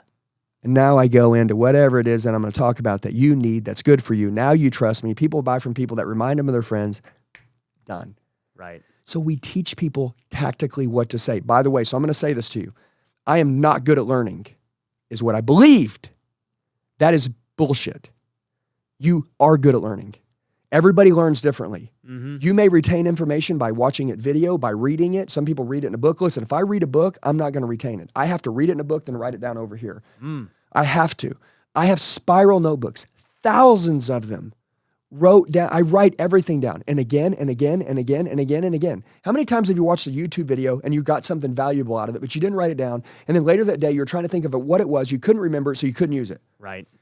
Write it down, which is what I said at the beginning of this podcast. So tactically, what I would say is whatever it is that you do, I said know your business so well, right, that you can find your own holes, you can be undeniably the best. How does that happen? Well, what is it you do? Well, so if I deal face-to-face with somebody, right, my number one thing is I'm going to have to go out and make a best friend with you within 2 minutes, okay, because I'm face-to-face with you. I'm going to have to make a connection with you that's going to make you think, man, you know what? I just drove 30 minutes with my family to get here, or I just came here from this place. This guy's awesome. Right. You know what? I want to do business with this guy, but not only do I want to do business, I've already made that decision before we've even talked numbers or product or anything. Right. And you know what? They've made that decision. By the way, they're judging you. People are judging you all the time. So if they're going to judge you, give them something to judge, right? Be good. And by the way, guess what? I've never had somebody say, I hate your energy. Yeah. They may say, hey, look, you're a little extreme for me. I'll say, hey, I apologize. Look, in a world full of people that really don't care a lot, I care too much. And I'm sorry if that has offended you. Would you like me to tone down the caring a little bit? Oh, no, we good? We good? Okay, cool. Guess what? Learn to speak, guys. Listen, the number one thing that you'll learn in your life that will advance your life forward faster than anything else is to learn how to speak. And I'm going to give you an example, okay? Number one, if you want to brand yourself and you want to get out there and you want the whole world to know who you are, you're going to have to learn how to talk. Right. Well, how do you do that? Put yourself under pressure. Pressure makes diamonds, period. Or burst pipes. Like it'll break pipes on some people, but it makes diamonds. You learned how to speak because you got in front of that camera. You did not like it. You watched your video and you said, oh my God, I cannot do this again. Well, you got to do it again because there's not another way to get your name out there without getting on a camera. So you got to get good. Also, what it allowed you to do is run your sales team better too. It also allowed you to communicate, which by the way, being a master communicator tactically, right? You want to know real tactical stuff? Learn to communicate. People, like we're having this podcast right now. This is natural. There's nothing staged. This is all skill that's learned from years of losing and getting your butt beat. Right. And failing, which is great. Okay. And like you said, I'm not afraid to fail. I'm not afraid to lose money. Hey, if the market shifts, I can't control that. There's uncontrollables, but there's controllables. This is a controllable. Tactically, if I was to give you within 30 seconds how I think every person in life should live, wake up at 5 a.m. in the morning. Get up before the sun comes up because you're beating your competition. You're already ahead of them. Get out of the house. Go to the gym. Get your heart moving. Run. Do something that gets your blood flowing. It'll put you in a great mood. Exercise so you'll live longer and so you have more energy. Yep. Secondly, go home and study something. Dedicate 30 minutes of your time to studying. Change your eating. eat clean food. If you put good food in your body, your brain's going to operate right and you're going to do well. And you're going to look better. And by the way, who doesn't want to deal with somebody that's better looking? At the end of the day, I told him last night, I said, dude, look at your hair. He's got gray hair. I have no hair. Okay? Listen, I said, I'm not that great of a guy. I know that. So you know what I do? I work out. I have an 8-pack. So I can look better. Okay? I'm trying everything I can to put things in my court, right? I want to increase my odds. Let's call it that, right? Like be the best version of you. Yeah, like predictive analytics, right? Like if you want to watch the data, a person that actually is better looking is going to be able to deal with someone and stay with them longer than a person who isn't. Remember, I told you I was out of shape. Look, I mean, it's just the truth. My wife, she's like, hey, you got to dress better, right? She busted me up last night for wearing shorts, right? She's like, I can't believe you wore shorts. I'm like, what? She's like, 16 years we've been together. And you're packing shorts in a suitcase. You need to wear slacks when you go out to business meetings. And I'm like, damn it. I'm always getting my butt ripped. But it's the truth. I need to dress nicer. But you talked about tactically what you can do. Get up, study somebody, find somebody. And by the way, don't study them to just watch them. Learn exactly everything that they're saying and then practice saying it, duplicate it. If I was watching him, I would literally go through and I'd write down everything that he says that I like. And then guess what would happen? I would practice it. I'd repeat it. I'd learn your tonality. I'd learn your dialect. Like, when do you slow down in your words? When do you speed up? I stuttered when I was younger. And most people never get out of stuttering. But this guy told me, he goes, hey, learn how to slow down your words. Yeah. So really it helped me be a better closer because I play chess now instead of checkers. When I go to say something, I know already what I'm going to say before I say it so I can slow down my words. Yeah, you can start predicting what people are going to say. Yeah, and it's a skill. Yeah. So like tactically, what would I tell you to do? Well, who do you want to be like right now? Just think about it, okay? You're not a second-rated version of them. You're a first-rated version of yourself. But who do you want to emulate? Right. Study them. Write it down. Write down everything you say. Learn it. Listen, become obsessed with learning everything this guy knows and learn it better than him. Yeah. And so tactically, that would be a great way to study somebody. And it doesn't cost you any money. It just costs sweat equity. Yeah, and just emulate them. What's your game plan? For, let's take a business owner. What would you advise them to do right now? They're not big on any platform. Ooh, if you're not big on any platform, I think that number one, I would pick the platform that's going to give you the best bang for buck. And if you have the capacity to, like, there's a reason why a lot of people, like, I personally think that YouTube is my favorite platform, in my opinion, but I'm also biased because that's how I got started. Yeah. At the same time, it's the platform that requires the most sweat equity. So much work. It's a lot. It's like, it's a production. It is a production. And so if you can, I would start with anything that's more long form content because the rest, like I said, just becomes easier if you wanted to expand. It's almost like doing the hard stuff first so that your life gets easier afterwards. And so I would start there. And also I think that, how I got started was like the algorithm told me what to monetize. The algorithm told me what was doing well, and it really helped me double down. And that's kind of where I saw that skyrocket growth. And so if someone has the capacity to, I would say start with YouTube. Okay. And then maybe just chop it up. Yeah. Or chop it up, chop it up. Or even if it's not chopping it up into like editing and all that, even just like scripting a video, maybe in a video you've got like 3 to 5 tips. And like each of those tips could be something else too. Yeah. And so that's kind of what I mean by like, if you put the sweat equity up front, then your life does become a bit easier afterwards versus if you were trying to do it the other way around.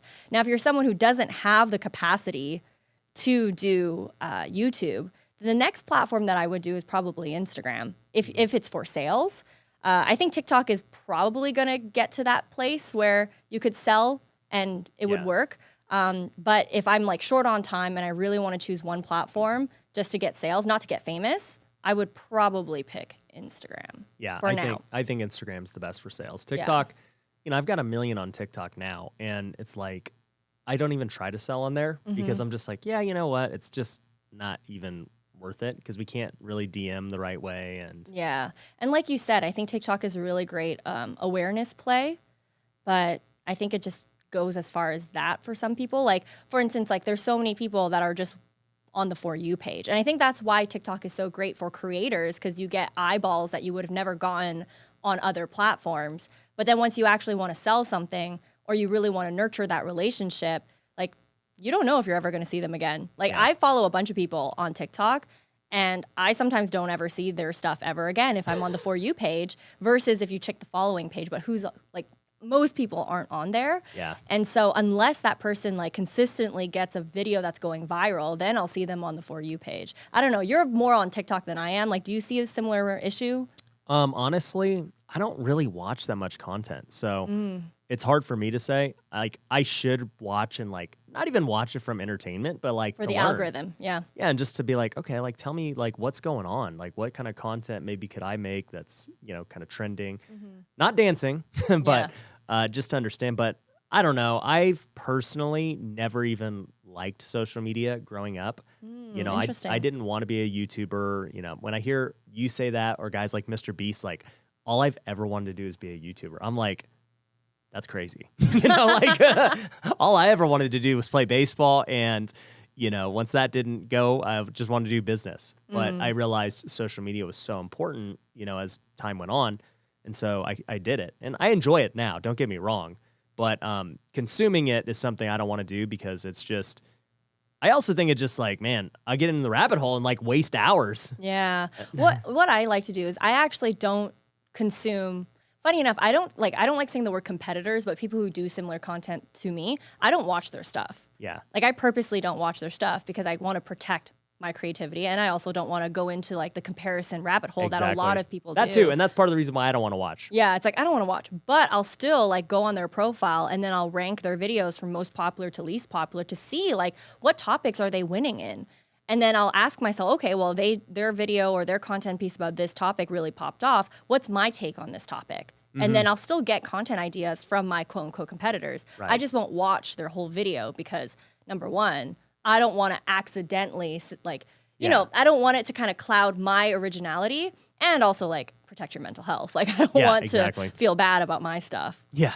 Man, I suck. Yeah, like, oh, damn, she's doing that. Like, oh, crap. What am I doing? Yeah, exactly. I'm with you on that. So I've got a couple of tactical questions, things that we've learned over the years from other sales trainers and just, you know, reading books and other things. So I'm just going to hit you with them. Let's go. One question, I don't want to even call them myths, but maybe things that just are common beliefs.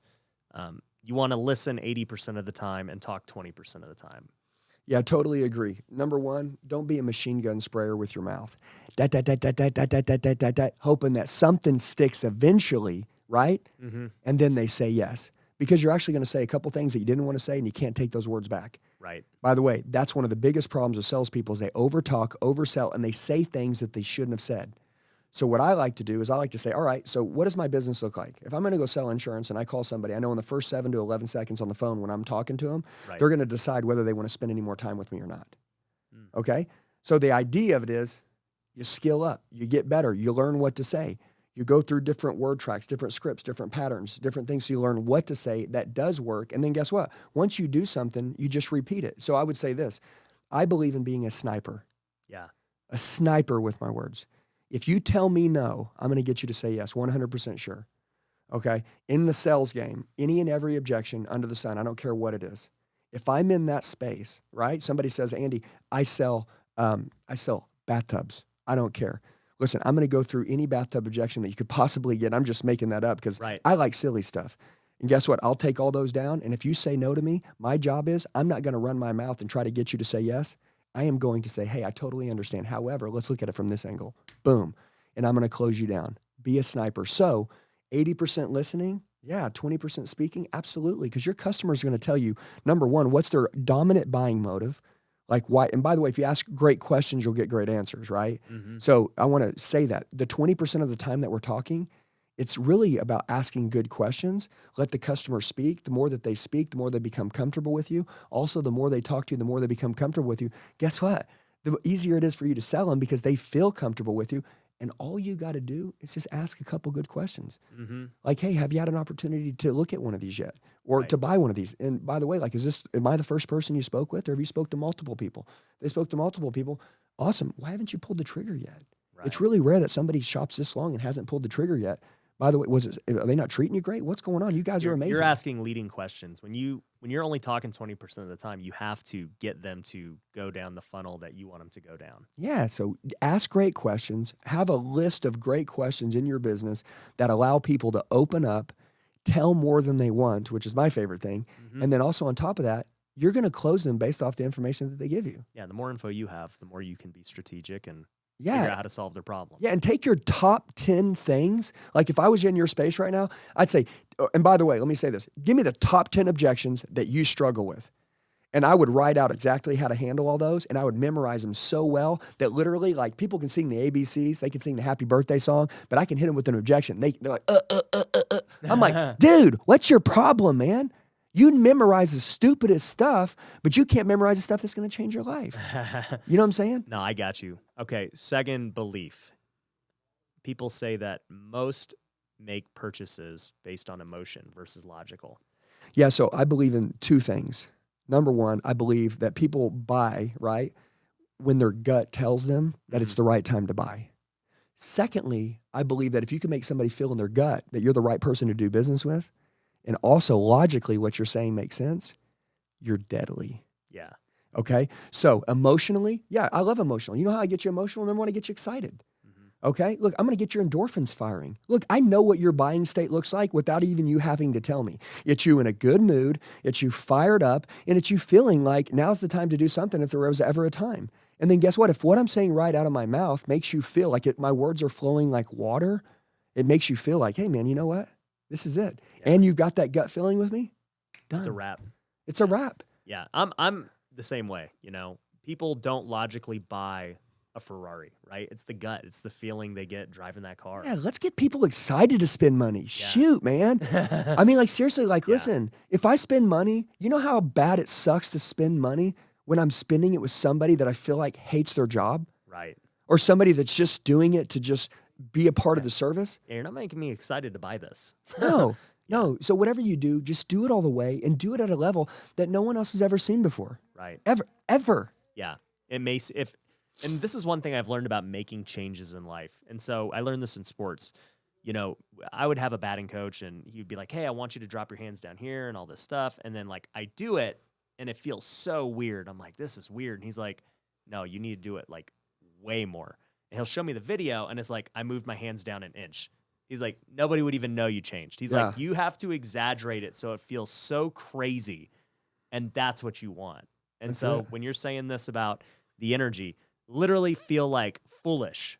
Like you just feel so like you're a crazy person with your energy you're bringing.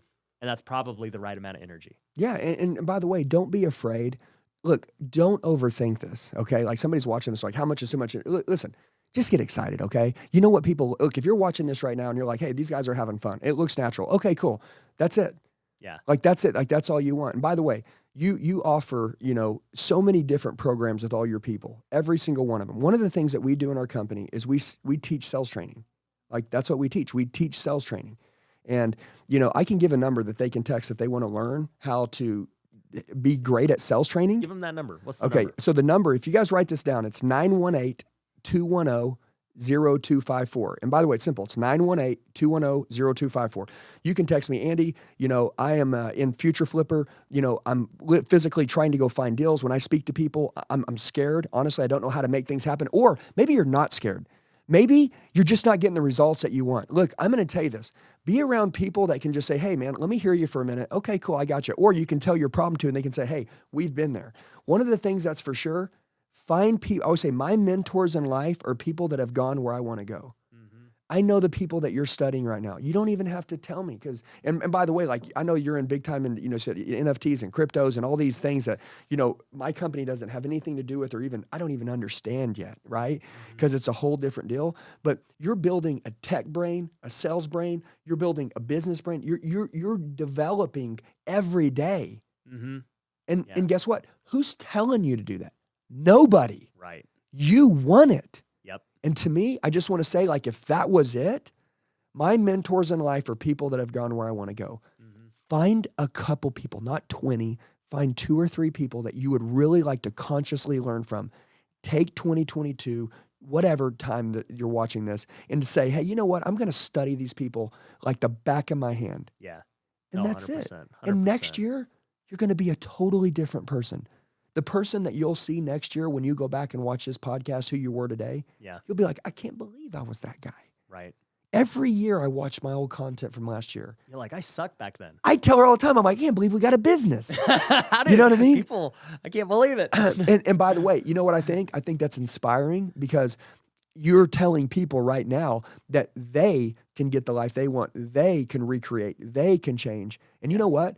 If you keep changing and you keep leveling up and you keep showing people that the same advice you're giving, because a lot of people give advice and they don't take it. Right. Okay? You take the advice you give. And to me, that's a mentor. Yeah. If this is the Bradley podcast, we have just dropped a bomb. Because that right there is who you want to find. People that aren't jaw-jacking, saying, hey, do this, do that. And then, they're not going home and doing it, okay? Like, find people that are really winning, really scaling and growing and innovative. Yep. Being an entrepreneur is the ability to create. Yep. And that means create in yourself and also create like in product line and stuff. Yeah. And, be around people that, I call it a power source, okay? Right. If I'm close to you and I don't know how to do something, when I'm close to you, I feel powerful. Right. So I feel like now I can actually go do that. So many people don't have that powerful person in their life.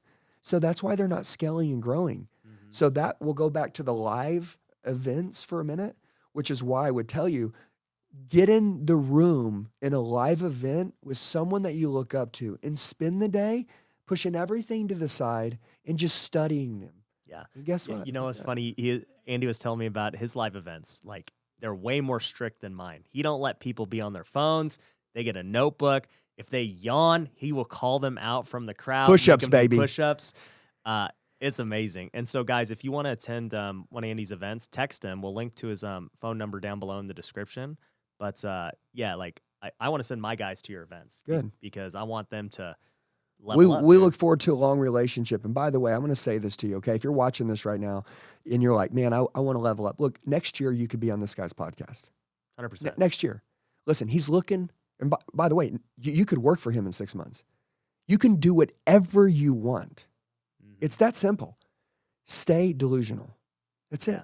Stay crazy. And by the way, don't let someone else talk you out of your dreams. It's your dream, okay? And if you don't have a dream, I'm just going to say this because a lot of people, we're talking about all this and they're inspired. They're jacked up. They're fired up. Right. They don't have a dream. You know what a dream is? A dream is something, if you close your eyes, it'll make you emotional and it'll also fire you up at the same time. I think about my dreams, I'll start crying and I'll also be ready to go to war and kick your ass at the same time. Right. That is a dream.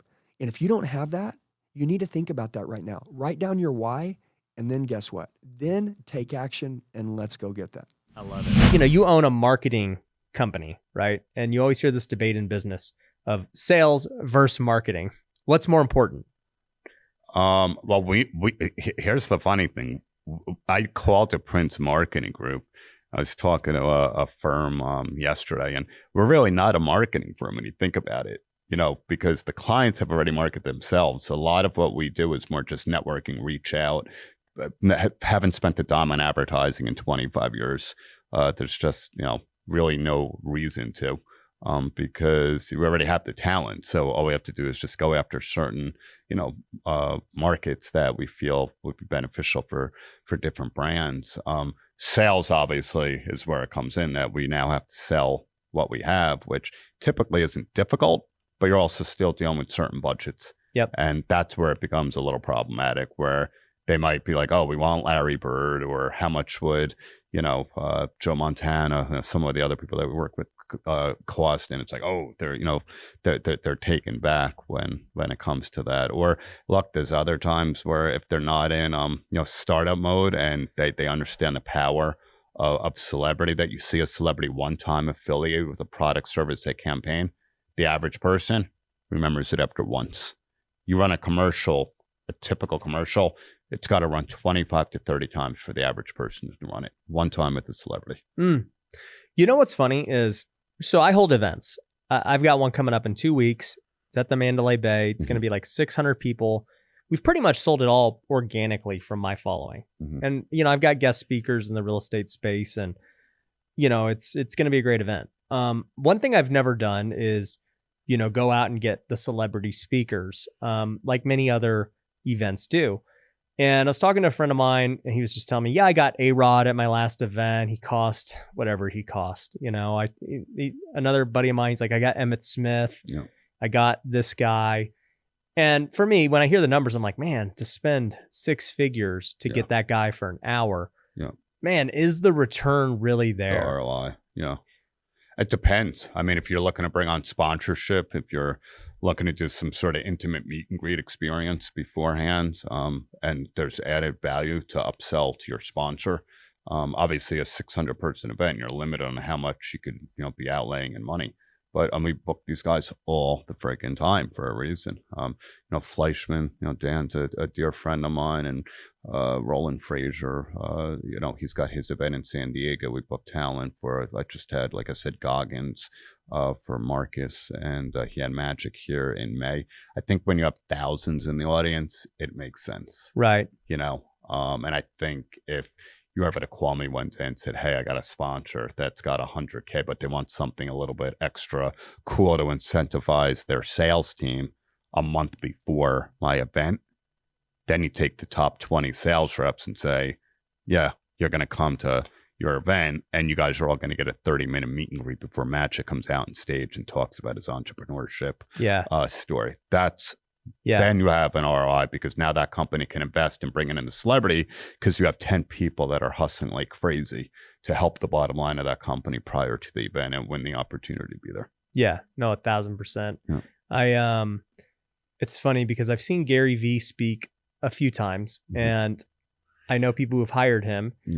Gary at this point is like $250,000. He's a good guy. He's a good friend. I was at his office with Hulk. Yeah. A few years ago. It's incredible what he's doing. Yeah. And I remember my buddy booked him for his event, and Gary had already spoke at 2 other events that day in Las Vegas. He did 3 events in a day. And I'm over there thinking, all right, I'm doing this event for free for my buddy, and that's cool. Like, whatever. And then I'm thinking, dude, Gary just made over $500,000 in the last 4 hours, just talking on stage saying that. And Gary didn't even prep. He he wings everything.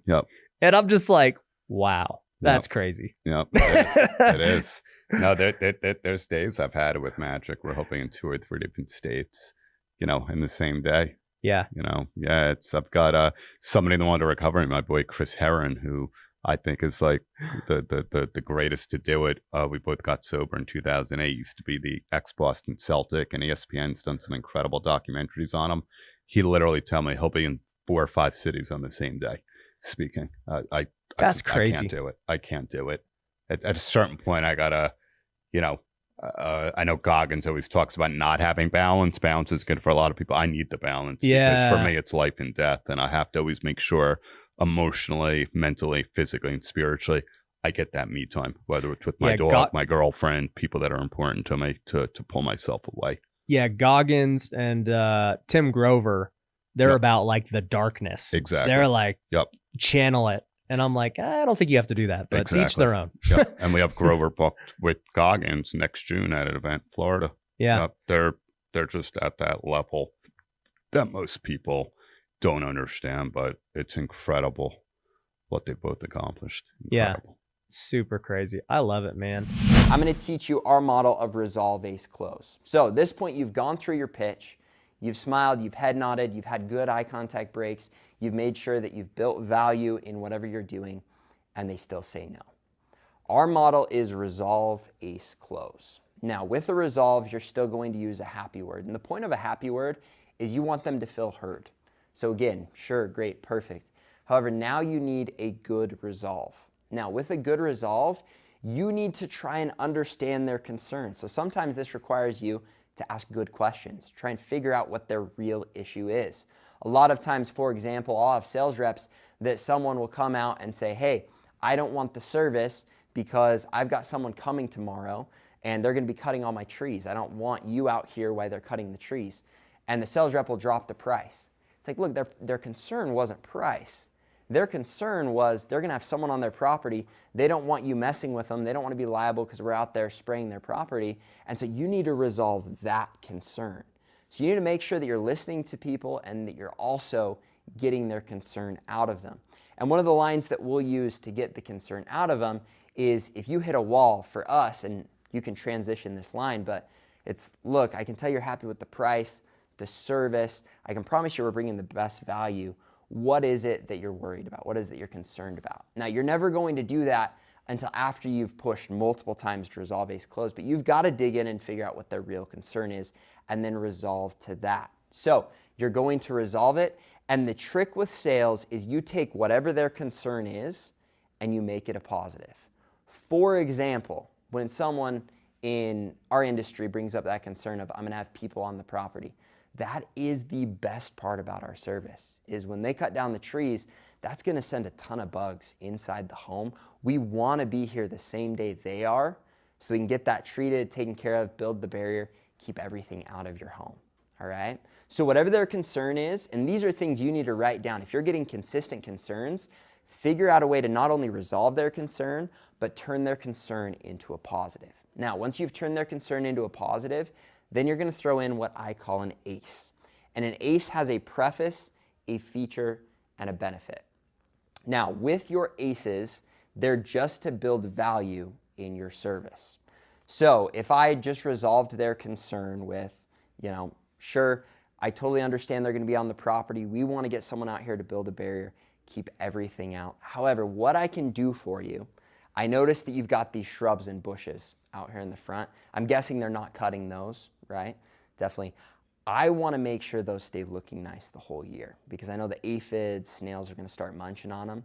So when my guy comes out, we're going to set up that barrier, but I'm also going to treat your shrubs, your bushes, and your flowers for any of those aphids, slugs, or snails. So now I've not only resolved their concern, I've thrown in an ACE that's a positive on top of it that's taken their mind somewhere else, and now I'm going to close. So the second I finish, I'm going to say, now I've got spots in the morning or the afternoon. What works better for you? All right? The most important part about a close is they can't have the ability to tell you no. So option closes morning or afternoon, 2 or 3, 5 or 7.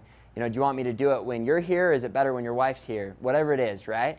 Find an option to give them where the only possible answer is going to be yes. Now I want to break down this preface feature benefit. The preface feature benefit is what I did with these shrubs, bushes, and flowers. And what it is first off, you want to paint the problem with your preface. So I notice you've got these shrubs, bushes, flowers. You know how they'll get munched on by the aphids, slugs, snails? I'm getting yeses from them in every preface. I'm getting smiles, I'm getting head nods, but I'm building a problem, all right? The feature is what I'm going to do about that. I'm going to have my guy come out. We're going to treat all the shrubs, bushes, flowers for any of those aphids, slugs, or snails. And then you're going to go into the benefit. That way we keep those looking nice all year so nothing's munching on your plants. Now you'll notice my preface, my feature, and my benefit all have smiles. They all have head nods. And I use something called a list head nod. This is the easiest way to get people just bobbing and hyped on what you're doing, and it's all list things. The aphids, slugs, snails, the shrubs, bushes, flowers. I get this bounce going, and I'm telling you, when they're not trying to not head nod, they're just sitting here like this, okay? And if you can get your customer smiling and head nodding, it's going to be game over when you get to the close. Now, the biggest mistake I find with people when they close is they'll speed up. So they're going to go, that way I can get all those taken care of for you, or the mornings or afternoons better, all right? Sketches people out. They're nervous. They're about to close. You want your close to be slower than any other portion of your pitch. And again, you only want the right answer to be yes. And for my sales reps, I'll tell them, lay out all of your concerns. In our industry, there are no more than 20 concerns you could possibly run into. Now, there are slight variations of those concerns, but for every concern, you should have 3 different resolves, 3 different aces, and 3 different closes. The last thing I'll say is, and I'm sure this is similar in your industry, we always want to go to a price ace, right? Anytime you're up against the wall, you want to drop price because for some reason our brains are like, price is where it's at. You always want to use the price aces last. So if you have the ability to change price, to drop price, to do anything involving money, don't use those until you've done at least 5 to 10 resolve, ace, and closes with something that has to do with your service, with something that has to do with you bringing value or making what you're doing more valuable to them. Because then as you build value, your price drops, are going to mean more. Now, the last thing that ties all of this together is urgency. If you aren't consistently building urgency in a sale, then a lot of these things aren't going to work. So for us, we build urgency because we go and we follow our quarterly trucks. So for them to get the discount, for them to get the extra shrub treatment, for them to get the interior treatment, for them to get any of the aces that I'm giving, I'm always going to add in now. Here's what I could do for you. If I can get you in tomorrow, why our trucks are here. If I can get you in tomorrow, why we're taking care of the neighbors. If I can get you in tomorrow is going to be said over and over and over again. And when it gets more and more intense, I'll even say, look, my truck's sitting just around the corner. If we can get this done right now, and you can keep it a secret from your neighbors, here's what I'll do for you. All right? That builds the urgency through the roof so that they know they need to make a decision right there. Now, if you're not building urgency, you're not getting smiles, you're not getting head nods, and most importantly, if you're not closing, you're not going to get the sale when someone else is. And it goes against our nature, and it's super uncomfortable. However, one thing that you need to remember is that people want to be closed, right? I'm shopping out stuff for my house right now. I want somebody to come in my door and prove to me that they are the best and close the heck out of me, and that's the guy I'm going to go with on whatever it is, whether it's windows, flooring, pest control, security systems, selling my house, buying my house. I want to be closed. And if you don't close people, they're going to lose respect for you. They're not going to work with you. The big thing, though, is there's a big difference between being persistent and being pushy. And where you draw that line all comes down to the nonverbal and paraverbal stuff we talked about. Getting good smiles, getting good head nods, and building value. Now, the one other thing that I want to talk about, and this is in person. How are we looking on time? Am I about up? Yeah. Cool. I'm going to have you stand up here again. Sure. This is a fun little trick when you're in person with people. As sales reps, a lot of times we want to square up. Now, when you do this, this is natural. You're on someone's door. You think you're supposed to square up with them. But this is really uncomfortable. It's really hard to close someone when you're like this. So anytime you're with someone, you want to get on their team. They're not smelling your breath. They're not looking you in the eye. You can still make good eye contact, but they're way more comfortable. So I call it the salesman shuffle. But when I knock doors, I'm completely sideways, right? When I'm trying to interact with people, make connections, build relationships, whatever it is. And Ryan, now that you know this, you'll notice this is how I am with anyone that I talk to. If they come and square me up, I'm going to come right here, and I'm slowly going to creep to where I'm on their team, right? Now I can show them stuff. They're not smelling my breath. They're much more comfortable, and I'm in a place where now I'm on their team. I'm putting them at ease rather than squaring up, breathing down their throat, doing all of that. And so and that's all I needed you for. So when you're interacting with people, as you can slowly shuffle to the side, get on their team, have planned eye contact breaks, get smiles, get head nods. Then when you get to the close, you have to be so assumptive. And this is the last thing I'll talk about, and then we can wrap this up. But I'll have sales reps that they'll do everything perfectly, like literally everything perfectly. They'll resolve, they'll ace, they'll close, but in their close, instead of doing an option close, they'll say, what do you think? Is that something you'd be comfortable doing? And every single time, unless they are the most rollover sell on earth, they're going to say, it's good. No thanks, man. You've been awesome. Thanks so much for your time. And it's horrible. So I'll have sales reps that'll resolve ace, close, resolve ace, close, resolve. And I should just say resolve ace, resolve ace, resolve ace. Do everything right, smiles, head nods. They're not getting a close, and it's hilarious because I'll be on the doors with them. I'll let them mess around for 10 minutes with this customer. And I'll step in, I'll throw out one ace, one close, and I'll do a one resolve, one ace. And for my close, I'll do a super hard close because we've been there forever. I'll just say, what's your name? I'll say, my name's John. Perfect. What's your last name, John? And I'm just going to assumptively sign them up. And the sales rep that's been battling for the last 15 minutes watches me say something for 30 seconds and sign this person up. And he's just like, what the heck, dude? Like, how did you do that? And it's just because they're not closing. And so when you close, you can use option closes, but every option close needs to get more and more intense to the point where literally then the only answer is yes. And if you have someone, you've got a contract and you've been resolving ACE and closing, and you say, now what was your name again, sir? John? Perfect. And you start signing them up, and they say, whoa, what are you doing? You look them in the eye and you say, yeah, we're getting you set up, right? And then you say, what was the address again? And they're gonna be like, 32 Wallaby Way, all right? And you just roll with it.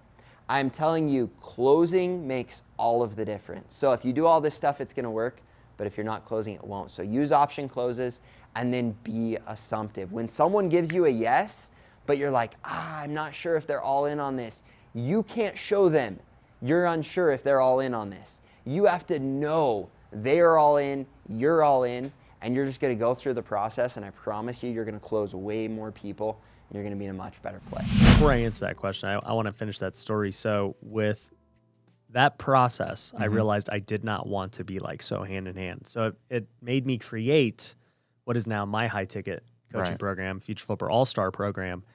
You know, now we have 150 plus students in it. And so it's like, it led me to figuring out what I wanted to do. And so I was happy I did it. And what's funny is so many of those people that I interviewed ended up becoming students in that, or investors, or partners in other things. So it worked out.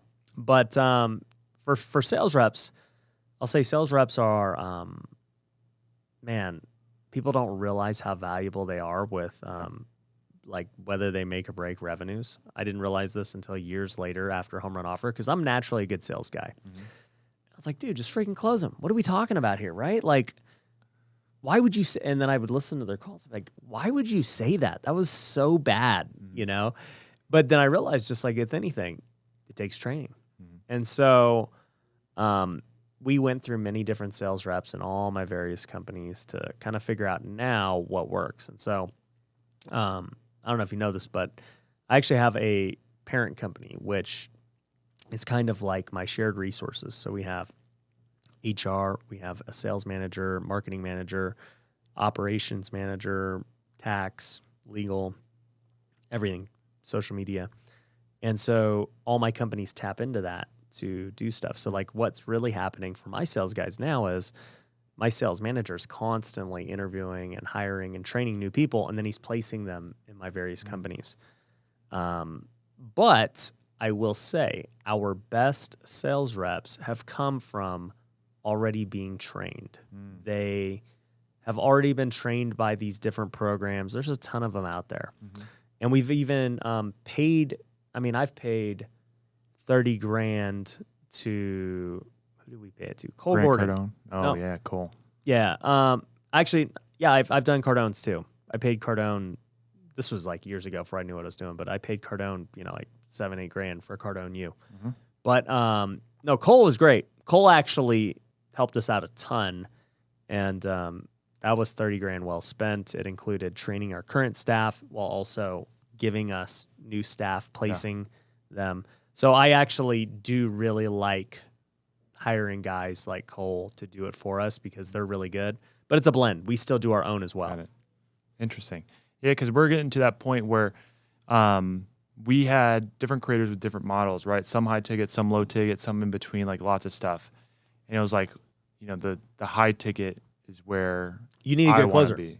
Yeah, and you have to have good talent. Yeah, you can't, an idiot can go sell a $50, $100 product, but you're going to get somebody to shell out $20,000, $30,000.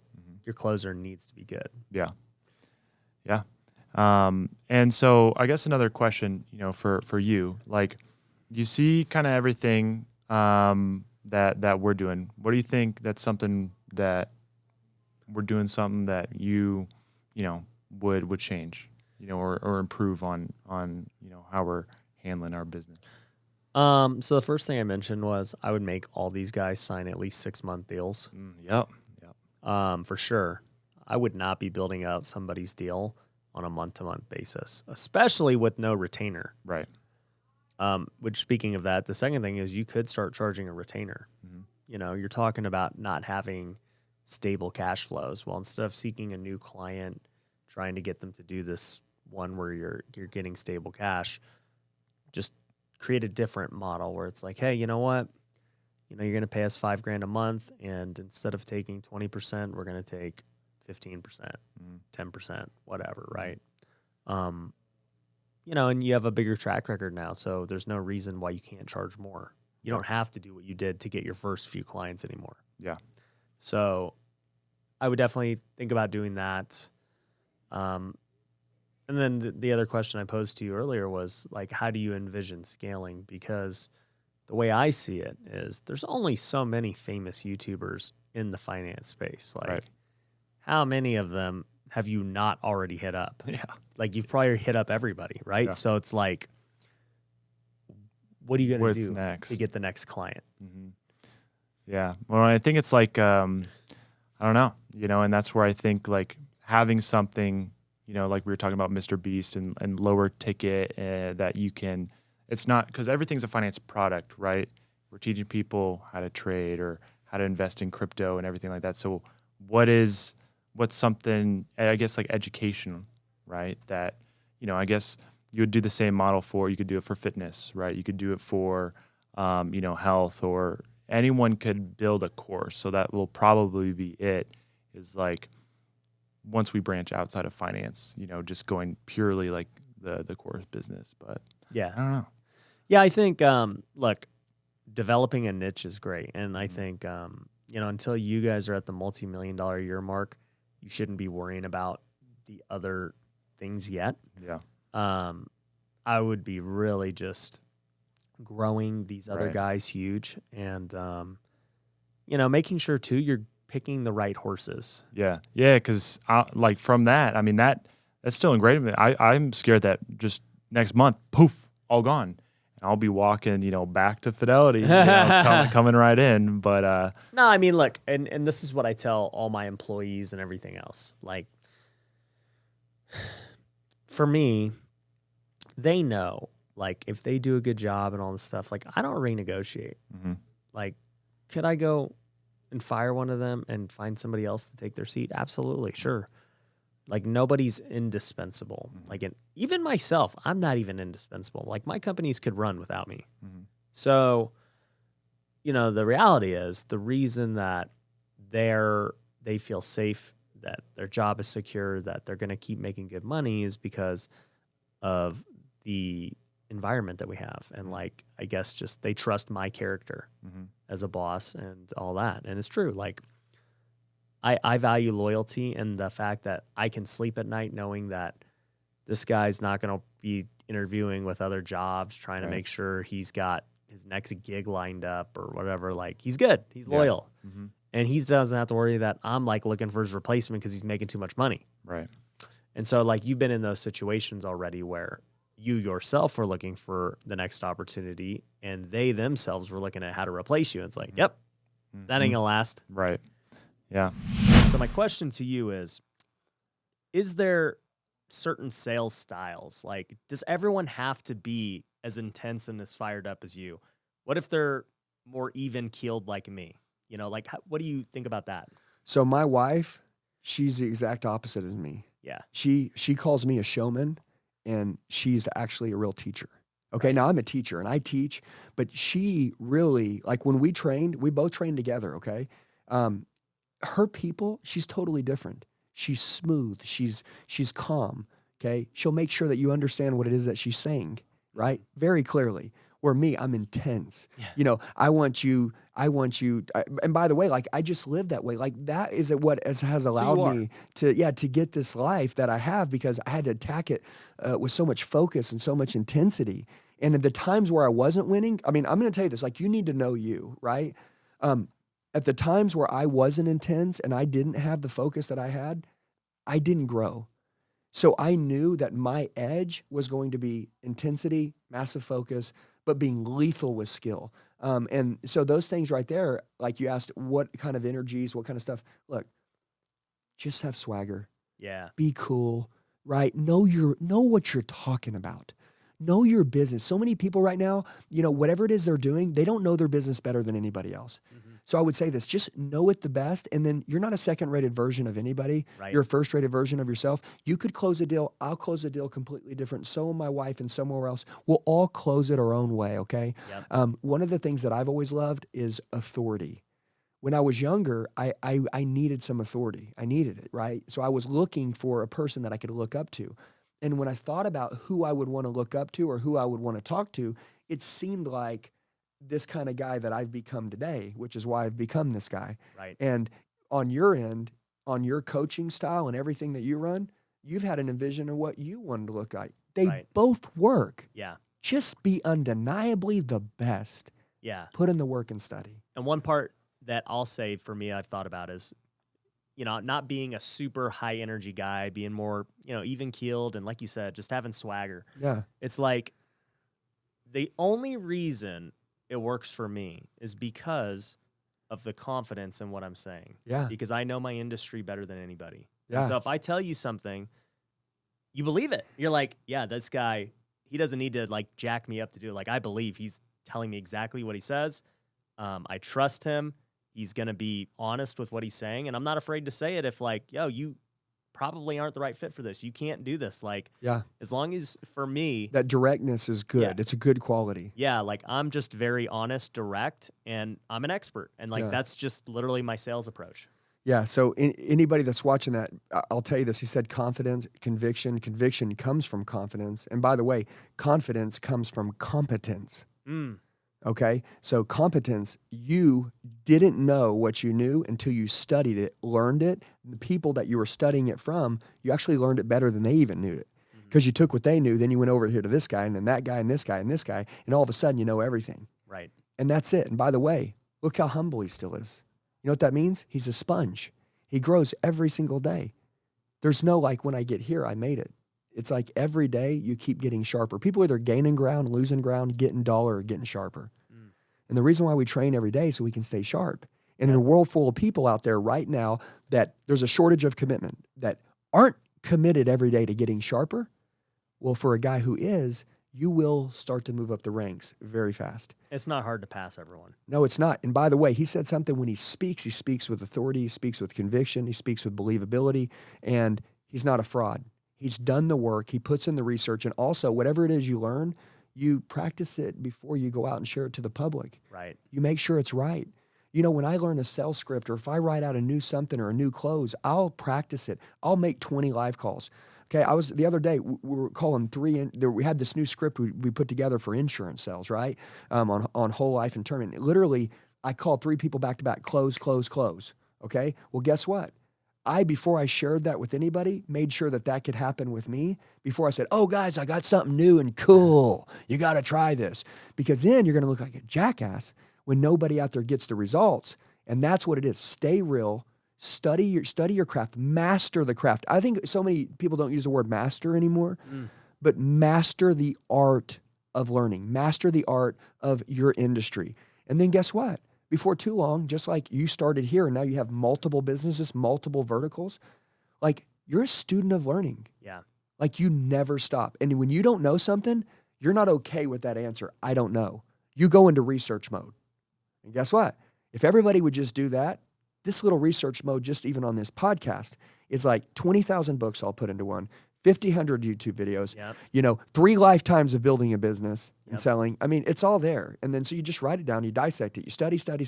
And next thing you know, you're a better person and your business grows and you like yourself more and you're a kick-ass person. There it was, guys. Dropping the bomb. That's Love it. it. That's all it takes. Well, dude, Andy, I appreciate you coming out to Vegas, man. It's been a blast. Everybody here got a ton of value.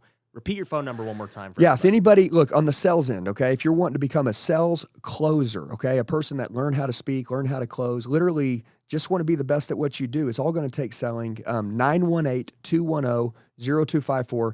You can shoot us a text message. Long story short, it'll take a couple minutes. We'll say what's up to you. I'll say hi to you. Look, at the end of the day, where do you want to go, right? Where's the difference between who you are and where you want to go? It's always going to be the gap in your skill set. It's in mine. It's in yours. Whatever you put into something is what you get out of it. Find your leaks. Right now, if one of your leaks is you're not the best salesperson, you're not the best closer in the world, I can help you. If one of your leaks is you don't know what to do, well, guess what? This guy clearly tells you every single day what to do. reach out, find out what to do, and take action. But whatever it is, find your leaks and fix them. Don't let somebody else come in and kick your ass, okay? You figure out how to kick your own ass. And I think that that's a rule for all of us to keep until we die. And then opportunities. There's never had a greater opportunity right now in this world to win. Look at the opportunities. What do you want to do?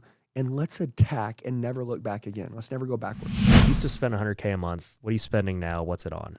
So we do SMS, RVM, cold calling, Facebook ads, and we're getting ready to launch PPC to a greater scale here coming up. Okay. But really what was happening previously when we had that big team was we were producing like 30 to 40 leads a day per person. So if you do the they math, just couldn't even work them all. well, that and like, Overwhelmed, yeah. I'm sure a lot of people out there can relate to this if you're building a team. But back then when we weren't training our sales team the way we do today, they would come into work and they would blame the leads for why they're not performing. So I would take a look in the mirror and think, oh, maybe I'm not providing enough leads. So I just keep pumping them out, spending all this money.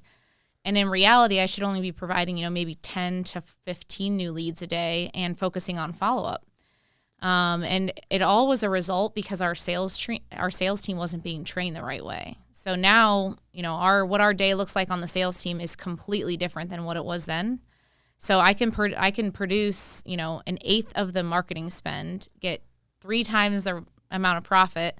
And then back then we also had phone systems where each person was maybe dialing like 60 to 7 dials a day. And now each person is doing hundreds of dials based on how we changed our phone systems. So I can have one head creating the same volume that maybe 3 or 4 heads did in the past. So are they, you got your sales team doing hundreds of dials. So, I mean, obviously they have their leads that they're working, right now, hot leads, right? That's not part of that.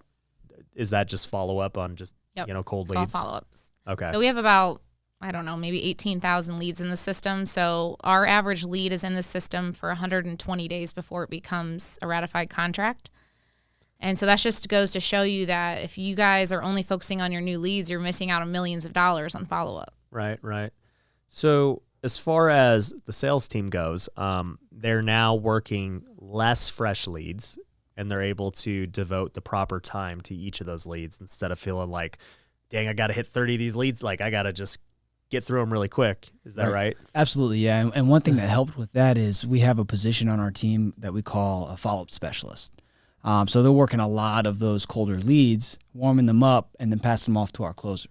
So one thing that we asked ourselves is, how can I have the people on my team that are really good at closing opportunities, how can I fill their day with just closing opportunities or working those types of people? So with that mindset, we were able to have them focus on the warm people, the hotter opportunities, the people that are worth their time and energy so that they don't have to focus on prospecting anymore, and then have someone else who's more of an entry-level type person get used to the lingo, get used to the terminology in real estate. They don't have to be a real estate expert, but they just have to be able to get on the phone, have a conversation, see if they want to sell and if we're going to be a good fit, and then pass it off to our closer to let them do what they're really good at. Yeah, that was the one thing that changed our business as well. When I first started, once again, it goes back to I didn't know what I was doing with sales-wise. I was just like, close your deals. Like, you talk to a guy, close them. I don't get it.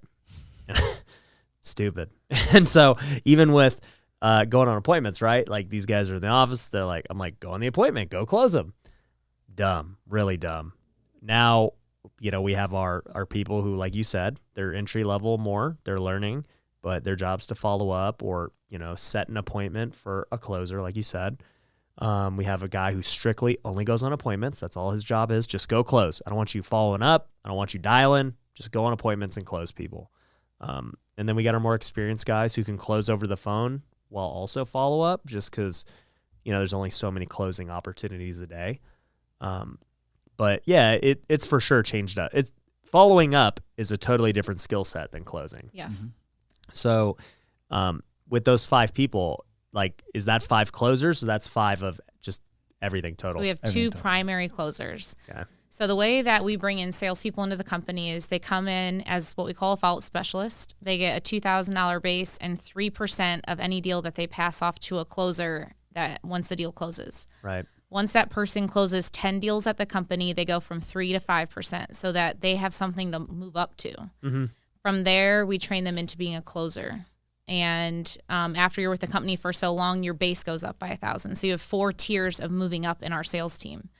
And I think that one thing we were missing a long time ago is I think a lot of people in the industry, they bring these salespeople on and they're like, here's a script, go close. Yeah. And there's not really like a career aspect to it. Like these, naturally, people want to grow with a company. Right. So you need to show them a path in your interview process of here's the 4 ways you get to move up in the company and continue to get paid more money. Right. So that's how we structured it, and it's worked out really well. We have 2 primary closers and 1 that floats between a follow-up specialist and a closer, and they've been with us all for over a year. They're all making 6 figures with us, which is something I'm very proud of. Yeah. And then the follow-up specialist that comes in, you know, they see their path and they're getting naturally trained down by the closers. Right. So I think that something to take away is, like, if you have someone that's really good at closing and you have them doing things like following up and all that, you're eventually going to lose them because they know their skill set. And as long as they're focusing on what they're good at, then you'll close a lot more deals. Right. For sure. So what would you say is the majority of your deals now? Like, are they off market, doing, you know, these marketing with your closers? I mean, we talked about last year MLS a little bit. Like, what does it look like now? It's pretty much all off market except for maybe 1 a month we'll buy, or 2 a month we'll buy off another wholesaler. Yeah. Yeah. We're the same way. It's weird how we've changed. When I first started, it was strictly just buying from MLS and wholesalers. I bought my first 80 deals that way. And then 2018, I said, let's start marketing. Like I said, no idea what I'm doing. I'm just like we're literally hand dialing people from a list with our cell phones, and we got deals. And me just saying, go close them. Like it's that simple. Yeah. And we got deals. But not many people from that era made it past that because of my fault, really. And you know, we figured things out. We got a lot of deals and figured out these systems and processes as we went along, and it's been cool. But I guess what I would say is for us, it was always MLS and wholesalers. Then there's like the shift where it's like, 50% wholesalers, 25% marketing, 25% MLS. And now it's literally become like 80 to 90% off market, maybe 10% wholesalers, because, you know, right now wholesalers just know they can freaking get an arm and a leg for a deal. And, you know, we still buy when it makes sense, but it's not like it used to be.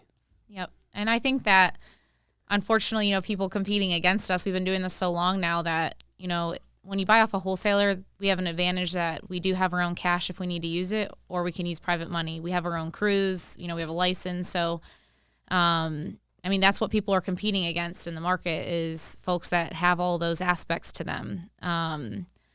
But yeah, it's the wholesalers in our market, they're selling things for prices that I don't even know who's buying them at these prices. Yeah, you better live in that house if you're going to. Yeah. I have a question, and I think, you know, viewers, this might help. Like, do you think anybody can be a sales rep, right? Do you think anyone can be taught to teach or to sell, you know, high ticket? Or no, it's actually very, very hard for someone to go and be successful, you know, in high ticket sales? Because I generally think, like, for a lot of people who are so interested in breaking out of just kind of like the corporate structure, they want to make money, but it's like they're not going to go and create, they're not going to post like 100 TikToks, you know, a week and go viral, but they're looking for something else. Yeah. So I think, I've been asked this many times. My buddy Steve Trang, who is a professional sales trainer, would tell you that anybody can become, you know, a good salesperson, which I say I would probably agree with that. Yeah, you can become decent, good, but definitely not great. I think that the great salespeople are natural at their ability to sell. And that's with any position. It's not just sales, right? Like, you know, I've talked a lot about hiring on this show, but we have a pretty big hiring process, right? We look at their personality types. We look at their experience. We look at how hungry are they, all these different factors, right? And they all play a role in how successful they'll be in that particular role, because you need a different personality for every different role. You know, if I got a detail-oriented person, they're probably going to be very good at administrative tasks, those types of things. If I have a guy who likes to talk and who's very charismatic and whatever, like they're probably going to be pretty good at sales, right? But you swap those guys and that guy has to go crunch numbers. He's probably not going to be good. Right. You go put the detail-oriented person on the phone, they're probably not going to be good. And so your personality and your ceiling will 100% play a role, you know? I actually heard Tim Tebow talk about this one time. He was saying like, yeah, you know, I actually don't like when people say you can do whatever you want. He's like, because it's just not true. He's like, you can't do whatever you want. Yeah. He's like, you can do, but what you can do is everything to the best of your God-given ability. Right. And we all have our own natural abilities that God has blessed us with. And whatever that is, you can try and reach the ceiling. And so your ceiling as a sales rep is going to be wherever your natural ability is. And it's going to take you a long time to get there depending on how much you actually enjoy doing it. Yeah, no, I 100% agree with all that. Because for me, a lot of I was passionate about what I'm doing, and I was able to create my own schedule and create kind of my own income for that. And so when I was able to put all those things together, like this isn't something that I just didn't want to do. Like I love the sales calls. I like, you know, talking to people. So I definitely agree, passion. But also, yeah, I can't do a lot of stuff. You mentioned something. You said how hungry they are. How do you gauge? How do you tell how hungry someone actually is? Man, you can measure hunger in a number of ways. But what I'll say too with hunger is if you were to give me the guy who was naturally talented at sales but not hungry versus the guy who was like maybe not as naturally talented but super hungry, right? The hungry guy's going to win. Yeah. 100% of the time. But that being said, how do we determine hunger? I mean, I've looked at it in multiple ways. Like you can just look at them and tell like just from their energy and like what they're bringing to the table. I've met many people who have followed up really well. You know, we don't hire them or something. They just constantly following up. You know, they're hungry. They want to work for us. So there's a lot of things you can look for with hunger. But like if you start hearing the things that show maybe they're content or they're lazy or whatever, yeah, you know, I don't know. I might want to work here. You know, I'm just kind of testing the waters to see. Or you start hearing things where they're like, yeah, you know, I'm looking at this as kind of like a stepping stone to something else. Right. I ain't hiring them. Yeah. Yeah. Who would? Many people would. A lot of people do hire those people. I think follow-up, you said follow-up. Like for me, you know, in whether it's in sales, whether it's in, you know, life, like the money and just is everything in the follow-up. And some of the people that we work with, or whether you're following up for your, you know, after an interview or something for your job, or, you know, even for, you know, college, like admissions and everything like that, like people who follow up will always be able to set themselves apart from one and done. Well, and the other thing is too, like good salespeople don't take no for an answer, right? Like you're constantly getting rejected. And so, you know, if people ever tell me like Ryan, like that can't be done, I'm like, oh yeah, really? Like, have you thought about this way of doing it or this way of doing it or this way of doing it? Okay, he doesn't have the money. Well, have you thought about asking this person? Have you ever thought about doing this? Like, how bad do you want to be in this? Like, right? You know, we're negotiating with the seller. Oh, I can't sell because so-and-so. Can I talk to so-and-so? Right? That's what good salespeople do. But, you know, most people just don't think like that, right? And that stuff can be taught, but like at the end of the day, that just comes down to hunger. Yeah. Like I want that deal. Right. And I'm going to do whatever it takes to get that deal done. Until they shut the door in your face, or is there? Then I'm going to follow up the next day. If like if I believe that like that person can be closed, I'm going to figure out a way to get it done. But if like I can tell they're not worth pursuing, like, all right, peace. Yeah. Well, I think that's a skill, right? Is knowing like when, how much to push, you know, when to then actually like, you know, not back off and, you know, not waste your time. Because there will be sales reps who sit there for an hour with somebody. I used to do that. Yeah. It's just like, dude, this person's just being nice to you, but they're never going to buy. Like you have to learn to identify those people quickly because that's costing you money. Yeah. And I mean, when I was on the phones with Jeremy, like I'd follow up with people nonstop, you know, forever, but they weren't those people, right? Because I didn't know well enough to Yeah, to do there's that. so much that goes into sales. And it's funny, then you start niching salespeople. So, like for me, at this point in my life, am very impatient and one and done. Like if I don't close you, you're dead to me. Yeah. Like we're not talking again, for whatever, right? Just because I'm just on to the next thing. Right. And in my mind, I'm like, well, that's your problem. You're missing out on an opportunity that would have benefited you. I'm not going to tell you about it. Like I'm out. And that actually is not good on me anymore. But it's just kind of like the personality that I've developed now to where I'm at. Whereas like good salespeople understand like, hey, this person's not ready today, but I know they are going to buy at some point. I need to continue to follow up. That ain't me. But you need those people. Yeah, the one call closers versus, That's me, dude. And I'm pretty good at it too. And I would not want to be on the other line. I would be like, yep, here's my credit card, let's go. Well, and so for me too, the one call close is different because it's coming from me. Yeah. And so if the prospect knows me, Yeah. they're like, oh, dude, like Ryan's talking. I'm like, yeah, Yeah. let's do this. Right. And you're like, okay. And then, my sales guys watch it. They're like, that's not even a real close. Like you can't even, Yeah. that can't be replicated. Yeah. Like just go buy it. Yeah. Do you still hop on calls now? No. Do you miss it? No. No. I spend most of my time doing this and Yeah. thinking of new ideas and stuff. But no, I don't. I haven't hopped on calls in a long, long time. There will be times where the sales guys will be like, Ryan, this person, like they really want to buy or whatever. And, can you just send them a video? And so I'll just do like a 1-minute video. And that's a good tip for your clients. Yeah. Hey, it's Ryan, look, like, I just want you to know, like, this program's changed a lot of people's lives. It's changed so many, like, just get in. Yeah. But it's still the one call close. I'm Right. like, just do it. Just do it. Yeah. No, I mean, little things like that can make a huge difference. And I remember, like, when I was, closing for Jeremy, right? I actually had never talked to Jeremy ever, even after like 4 months working there. I had never had any conversation with anything. I was just there to close deals for him, and it was awesome. And I got a voice note or a FaceTime, from him, just thanking and introducing himself and having that conversation, and that meant so much to me because I was like, wow, like this is a guy that I had always looked up to, big, YouTuber, big, all that, and so like those videos can really make a difference. 100%. Passionate about sales, so I do want to talk about that.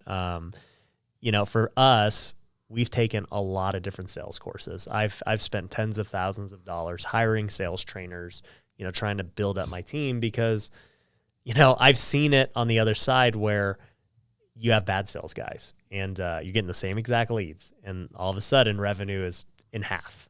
And you're like, why? Like nothing has changed. And it's just because on my end, really just bad training, at the end of the day. And so that's why I'm like trying to pick your brain on sales. Like, how can I become a better trainer for, the sales guys in all my companies?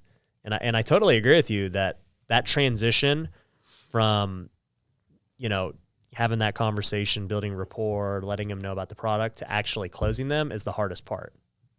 Getting them to pull out their credit card or sign the contract or whatever. Yeah.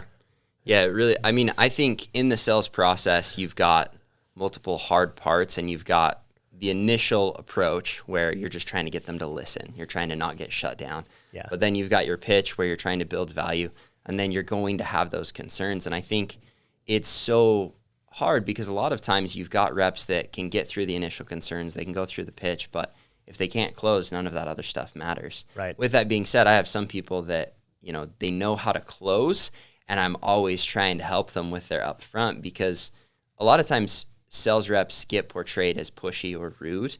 And a lot of times if you've got a good closer, they're pushy or rude. And so finding a way to get them to be likable and to get them to get through that initial jar and through the approach where they're staying likable so then they can close is also a struggle. And so there are multiple issues, but that's what I love about it is I truly believe that anyone can be a good sales rep. Really? I think that if they have the right pitch and we're able to work on their verbals, nonverbal, paraverbal communication, we can get them to a point where they can become a good salesman if they just do what we give them. And so when people say that, for me, it's like, no, like you can take someone and make them good. the hard part is finding someone with a work ethic to do what Yeah, you're who's giving them. willing to, knock all the doors, handle all the no's, all the FUs, everything that comes with, Exactly. cold calling or cold door knocking. It's not easy. I think that for us has been the biggest thing that prevents people from succeeding. It's just not that we can't train them, like you said. It's just they can't handle the rejection or the failure. 100%. Yeah. And it is tough early on, man.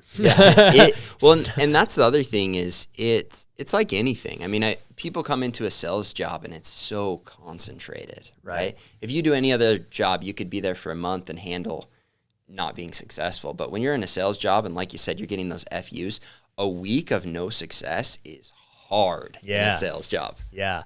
And for real estate investors, I say this all the time, like it is the same thing. You are going to get rejected.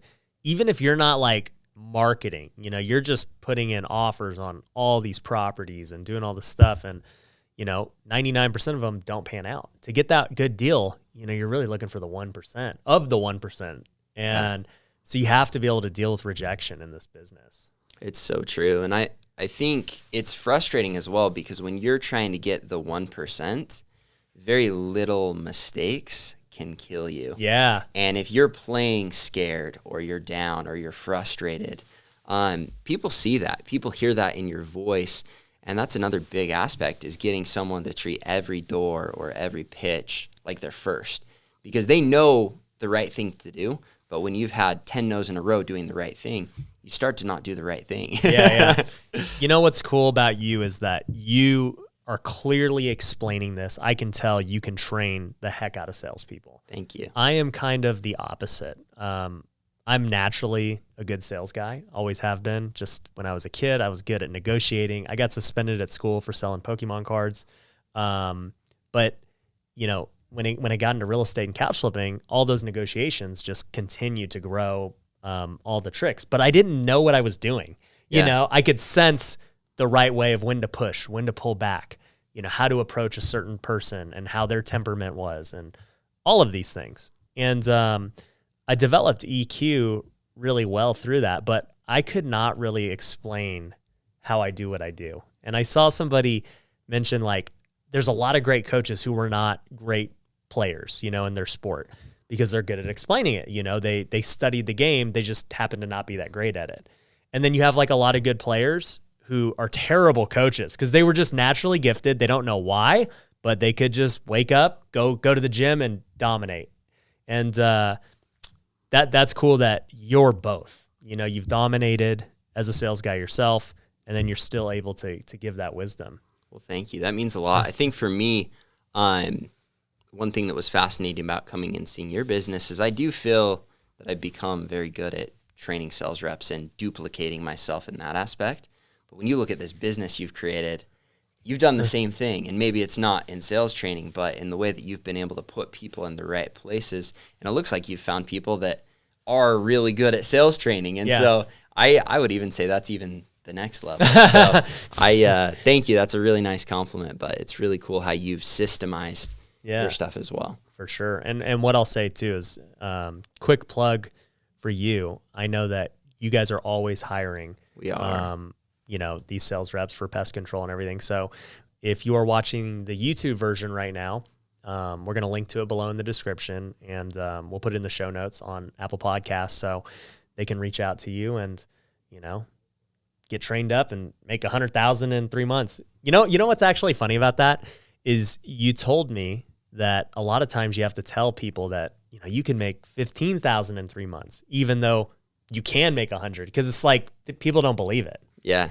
No, it's hilarious. I mean, this year we had, of our new reps that came and worked with me, 26% that ended up making over $50,000, right? Right. So then you've got that other top 5 to 10%, depending on the year, that can get up to the 6-figure mark. And if you share those numbers with someone that's never heard about this job before, immediately they think it's a scam. It's a scam. Yeah. And so when we pitch it, especially when we've got people that apply through YouTube or other stuff, I have to be careful to just be like, no, like, yeah, you can come and make $15,000. Yeah. Can they make way more? Of course. But yeah. And I do the same thing with wholesaling, because when I first heard of wholesaling, I was like, this is fake. this is not something that's legit. And I ended up, doing it later on, and I realized that this is legit because I had heard of guys making $100,000 in one deal and without buying the house. I was like, no, you cannot do that. And so it's like now, anytime I tell anyone about wholesaling, I really have to like bring down expectations. I'm like, yeah, you could make $5,000 in a deal without buying a house. Like, you seriously can. And they're like, okay, like I'm more I can do that. Yeah, I'm more inclined to do that. But once again, it sells. It's like you have to convince them that it's possible. Whereas there might be somebody who they hear that 100,000 and it just makes them go crazy because they're like, yeah, all right, like I believe it. There's a different breed, and we push that because when you have people in your sales organization, you've got to find their hot buttons. You've got to find, like, I want to find my top 5 to 10% early on, and I want to give them the right motivation. I want to give them the right vision, because those people that are capable of it, a lot of times they just need to hear you say, this is possible. You've got the skill set. You're putting in the work. Right. And a lot of times we'll hit that later on in the process once they've started working for us. Yeah, for sure. Because I used to have this fear too. Like, I didn't want to be that pitching guru guy. And, I started to think like, oh man, well, I mentioned this like last week on Instagram stories. Like, if I mention it again, those people are just like, dude, this guy needs to stop. Mm-hmm. And then I was just like, dude, how self-absorbed am I to think that these people are watching every single thing that I post and that they're going to remember because, that pitch I made was just so important. Yeah. It's like, no. Not only are they not going to remember, I mean, they're so between the algorithms maybe showing your content. Yeah, they might have seen it. They might have seen it. And B, we've got so much going on in our own lives. We have no idea what's going on outside. Like one of the things I share is the last time you spilled like a mustard or ketchup on your shirt, you went to Carl's Jr., right? Like, how many people noticed that mustard stain on your shirt? Nobody noticed it. Right? No one. But we're like, oh my God, everyone's going to see it. Yeah. We're so self-conscious. Yeah. But no one cares about what's going on in our worlds. No. And that's what made me realize of like, dude, nobody is like thinking the way I think about myself and how people are viewed. Like, dude, in the end, like, people are worried about freaking so much more than what I'm saying or doing. They got bigger problems. Yeah. And so, especially that guy. No, but like that was something I had to get over. And once I realized that, you know what, people just, they need to know. I think I can help them. And also too, there's a good chance that the people did not see it yet. And Right. so even if I did promote it every day, there's a good chance that there's someone that's the first time they ever saw it. They Mhm. never knew that I had to promote every day in order for them to see it. Right. So it's just like marketing with sellers, right? It's like, dude, ain't nobody complaining because I run this commercial so many times, right? Like, you just have to run it that many times in order for someone to see it. Yeah. Well, we're mailing, see, I don't know what 15,000 gets us. I think about 10,000 pieces a month in Phoenix. And no one responds. Not no one. Like 1 to 2% of people respond. And then 98% ignores it. Right. Right. Until the right time occurs. Except for this one person. Always replies back and calls Max a Nazi. It's hysterical. Quit mailing me. Yeah. But that one guy is that guy that's, calling you out, right? You Yeah. got that one guy who's never going to be happy with anything. Yeah. Right. So we just disregard them. Yeah. Yeah, it was funny. The comments are funny, dude. Yeah. Sometimes, I mean, like 99% of the time, I don't ever respond, but sometimes I just do, just for fun. And then it's funny because, like, it's always like a response where you can't even respond back to me Mhm. because it's just like, I just try and end it right there. I'm like, this is how dumb you sound. Like, let me just put it in perspective. That's not going to work. Yeah. And then, yeah, whatever. So anyways, dude, let's talk about other stuff. Sales are cool. I like sales. So you were surprised earlier when I was talking about how we have market share in Phoenix. It seemed like, at least. Yeah. So, I mean, one thing like I do a really lousy job of as well, right? Because we were talking about this beforehand, me, you, and Nick, is we don't really push the brokerage a lot. No. But we still have about 1% market share. And, one of the things is we don't have a ton of agents. But the agents that we have are top producers. Right. And I think one of the things that's been really fortunate, and I think you've got the same thing going on for you as well, right? The more success you have in one area, you're going to attract other people that enjoy success. Whatever vehicle it is, they want to be around you. Right. And so for us, I had a lot of success early on in my career on the realtor side, and we've been able to bring people on, right? And they've stuck with us. Actually, I take that back. Some of them have gone. They didn't like the direction we were going as a brokerage, which made no sense to me. But yeah, we've got people that are doing really well. As a matter of fact, one of the guys in our office is doing 30+ transactions a month. That's crazy. And he got this account just from a hedge fund that reached out to us, or they actually was referred to me, and they looked me up. My stats like Steve Trang doesn't do anything. It's like, yeah, that's true, right? So, but they looked at me, it's like, okay, well, Steve sucks, but here's some other agents that are doing really well. So they just went with our top agent, and they're buying 30 houses a month through that one agent. That's tight. Yeah. Proximity, dude. Yeah. It's in the right place. Yeah, I'm with you on that. Yeah, no, and that goes back to, are you promoting, your stuff good enough? Yeah, dude. I think about this all the time, and there is a fine line between, making sure that you're giving enough value so you're not just always promoting. Like, nobody wants the guy who's just like, I'm the best, freaking new record, we got a new thing happening. Yeah. At the end of the day, people want to know what's in it for them. Right. Like, that's the whole point of content. I tell people this all the time. You don't make the content that you want to make. You make the content that your audience wants to hear. Like, that's how you... That's like the biggest lesson, right? People are like, I want to write a book. And like, well, no one cares about your story, right? Like, yeah. Write a book that everyone wants to read. Exactly. Yeah. So I think about that all the time. And, part of getting the audience to listen is by providing credibility, right? So there is this mix of, hey, I want to give you value, but here's why you should listen. Yeah. And you have to have both. You can't just be like, here's value, because you can get all these people like, who is this guy? Like, why would I even listen to him? And then you got the other end of the spectrum where there's the guy just always yapping his mouth about how great he is. And you're like, I hate this guy. Like, yeah. No, there's definitely a balance for sure. Yeah. And I think one of the things too is, we were talking earlier, a lot of people that are listening to your show are entrepreneurs. Right. And I think that's one of the things that we were talking about earlier about, my path is that I went, did the good grades in school, and mom and dad said that not only am I going to get a good job and have a career in engineering, but they shared with me, I've got 5 younger brothers. If anything should happen to them, I'm responsible for making sure these other 5 go to school and get good jobs. And when they retire, I'm responsible for taking care of them because I'm the oldest son, right? Like, that's just the way it is in Asian culture, man. And I think that a lot of people right now may not necessarily have this burden, but they're going to school and they're thinking like, we've been programmed, indoctrinated our whole lives that you're going to go get good grades, go to college, graduate college with whatever amount of student debt necessary to graduate college, right, and then go get a job. And that's the path for your whole life. And you and I are clearly showing like that is not the only path. And it was hard for my parents in 2007 to watch me take this path. I think it's a lot easier today, but I just want everyone that's watching you don't have to follow a predefined path. Yeah. I had Jaspreet from Minority Mindset on the podcast a little while back. And he was talking about that, the Middle Eastern culture, just like what it was like for him. He was, I think he's a lawyer, and he quit like day one.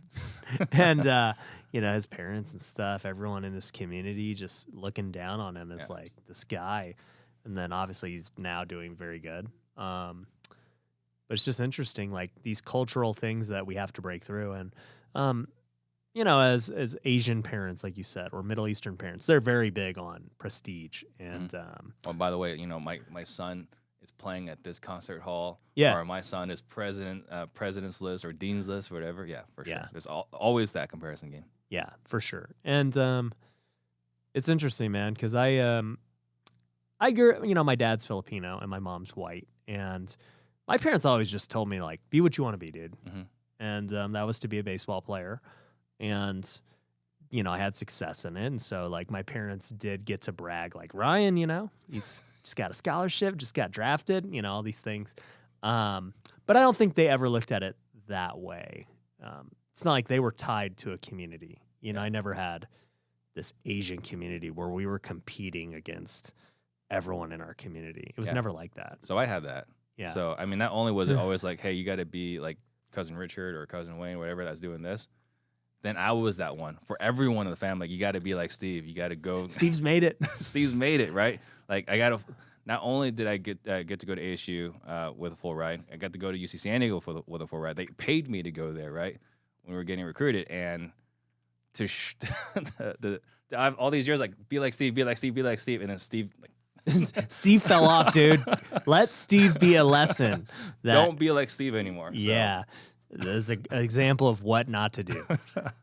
So, but yeah, I think anyone that's got this mindset or don't follow this predetermined path. I think the other thing too is a lot of people in the wholesaling world is I think we're attracting different minorities as well, and I think there's that disenfranchised component. I think there are a lot of people that are getting into this business because that path that we were supposed to follow as the good Asian kids was not necessarily available in other demographics. Mm-hmm. And I think there's a lot of people that are also attracted to wholesaling. So I think that's what's great is the entrepreneur component is that there's no more fixed path for everybody. I think that the thing I'm most excited with social media is that everyone has an out. Everyone has an option to rise up and not have to follow this crazy school path. Yeah, you see this with wholesaling a lot. It is very minority heavy. Mm-hmm.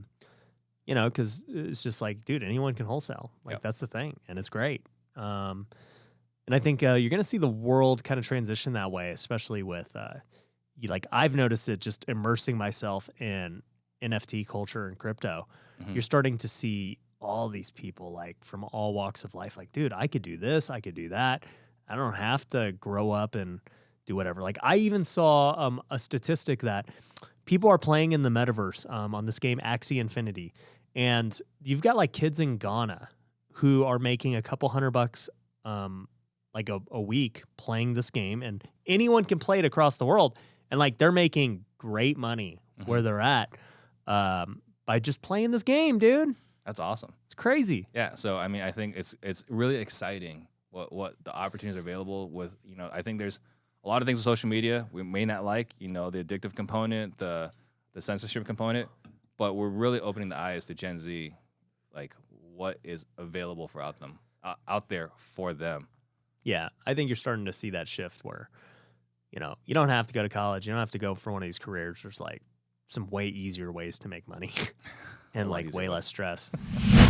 Thanks for making it to the end. The good news is I've got another one that I know you're going to like, and all you got to do is click it right here, linking it right here. All you got to do is just click it, and you're going to see this new episode that you're gonna love. Unlike a lot of the Airbnb gurus you see, I actually own them all. You see, most people who teach Airbnb actually don't own them. All they're doing is leasing a property, furnishing it, and then Airbnb-ing it. And that is an easy way to get started if you don't have a lot of money, but it doesn't lead to long-term wealth. See, when you sublease a property, you don't own it. And so all you're really doing is creating a job for yourself.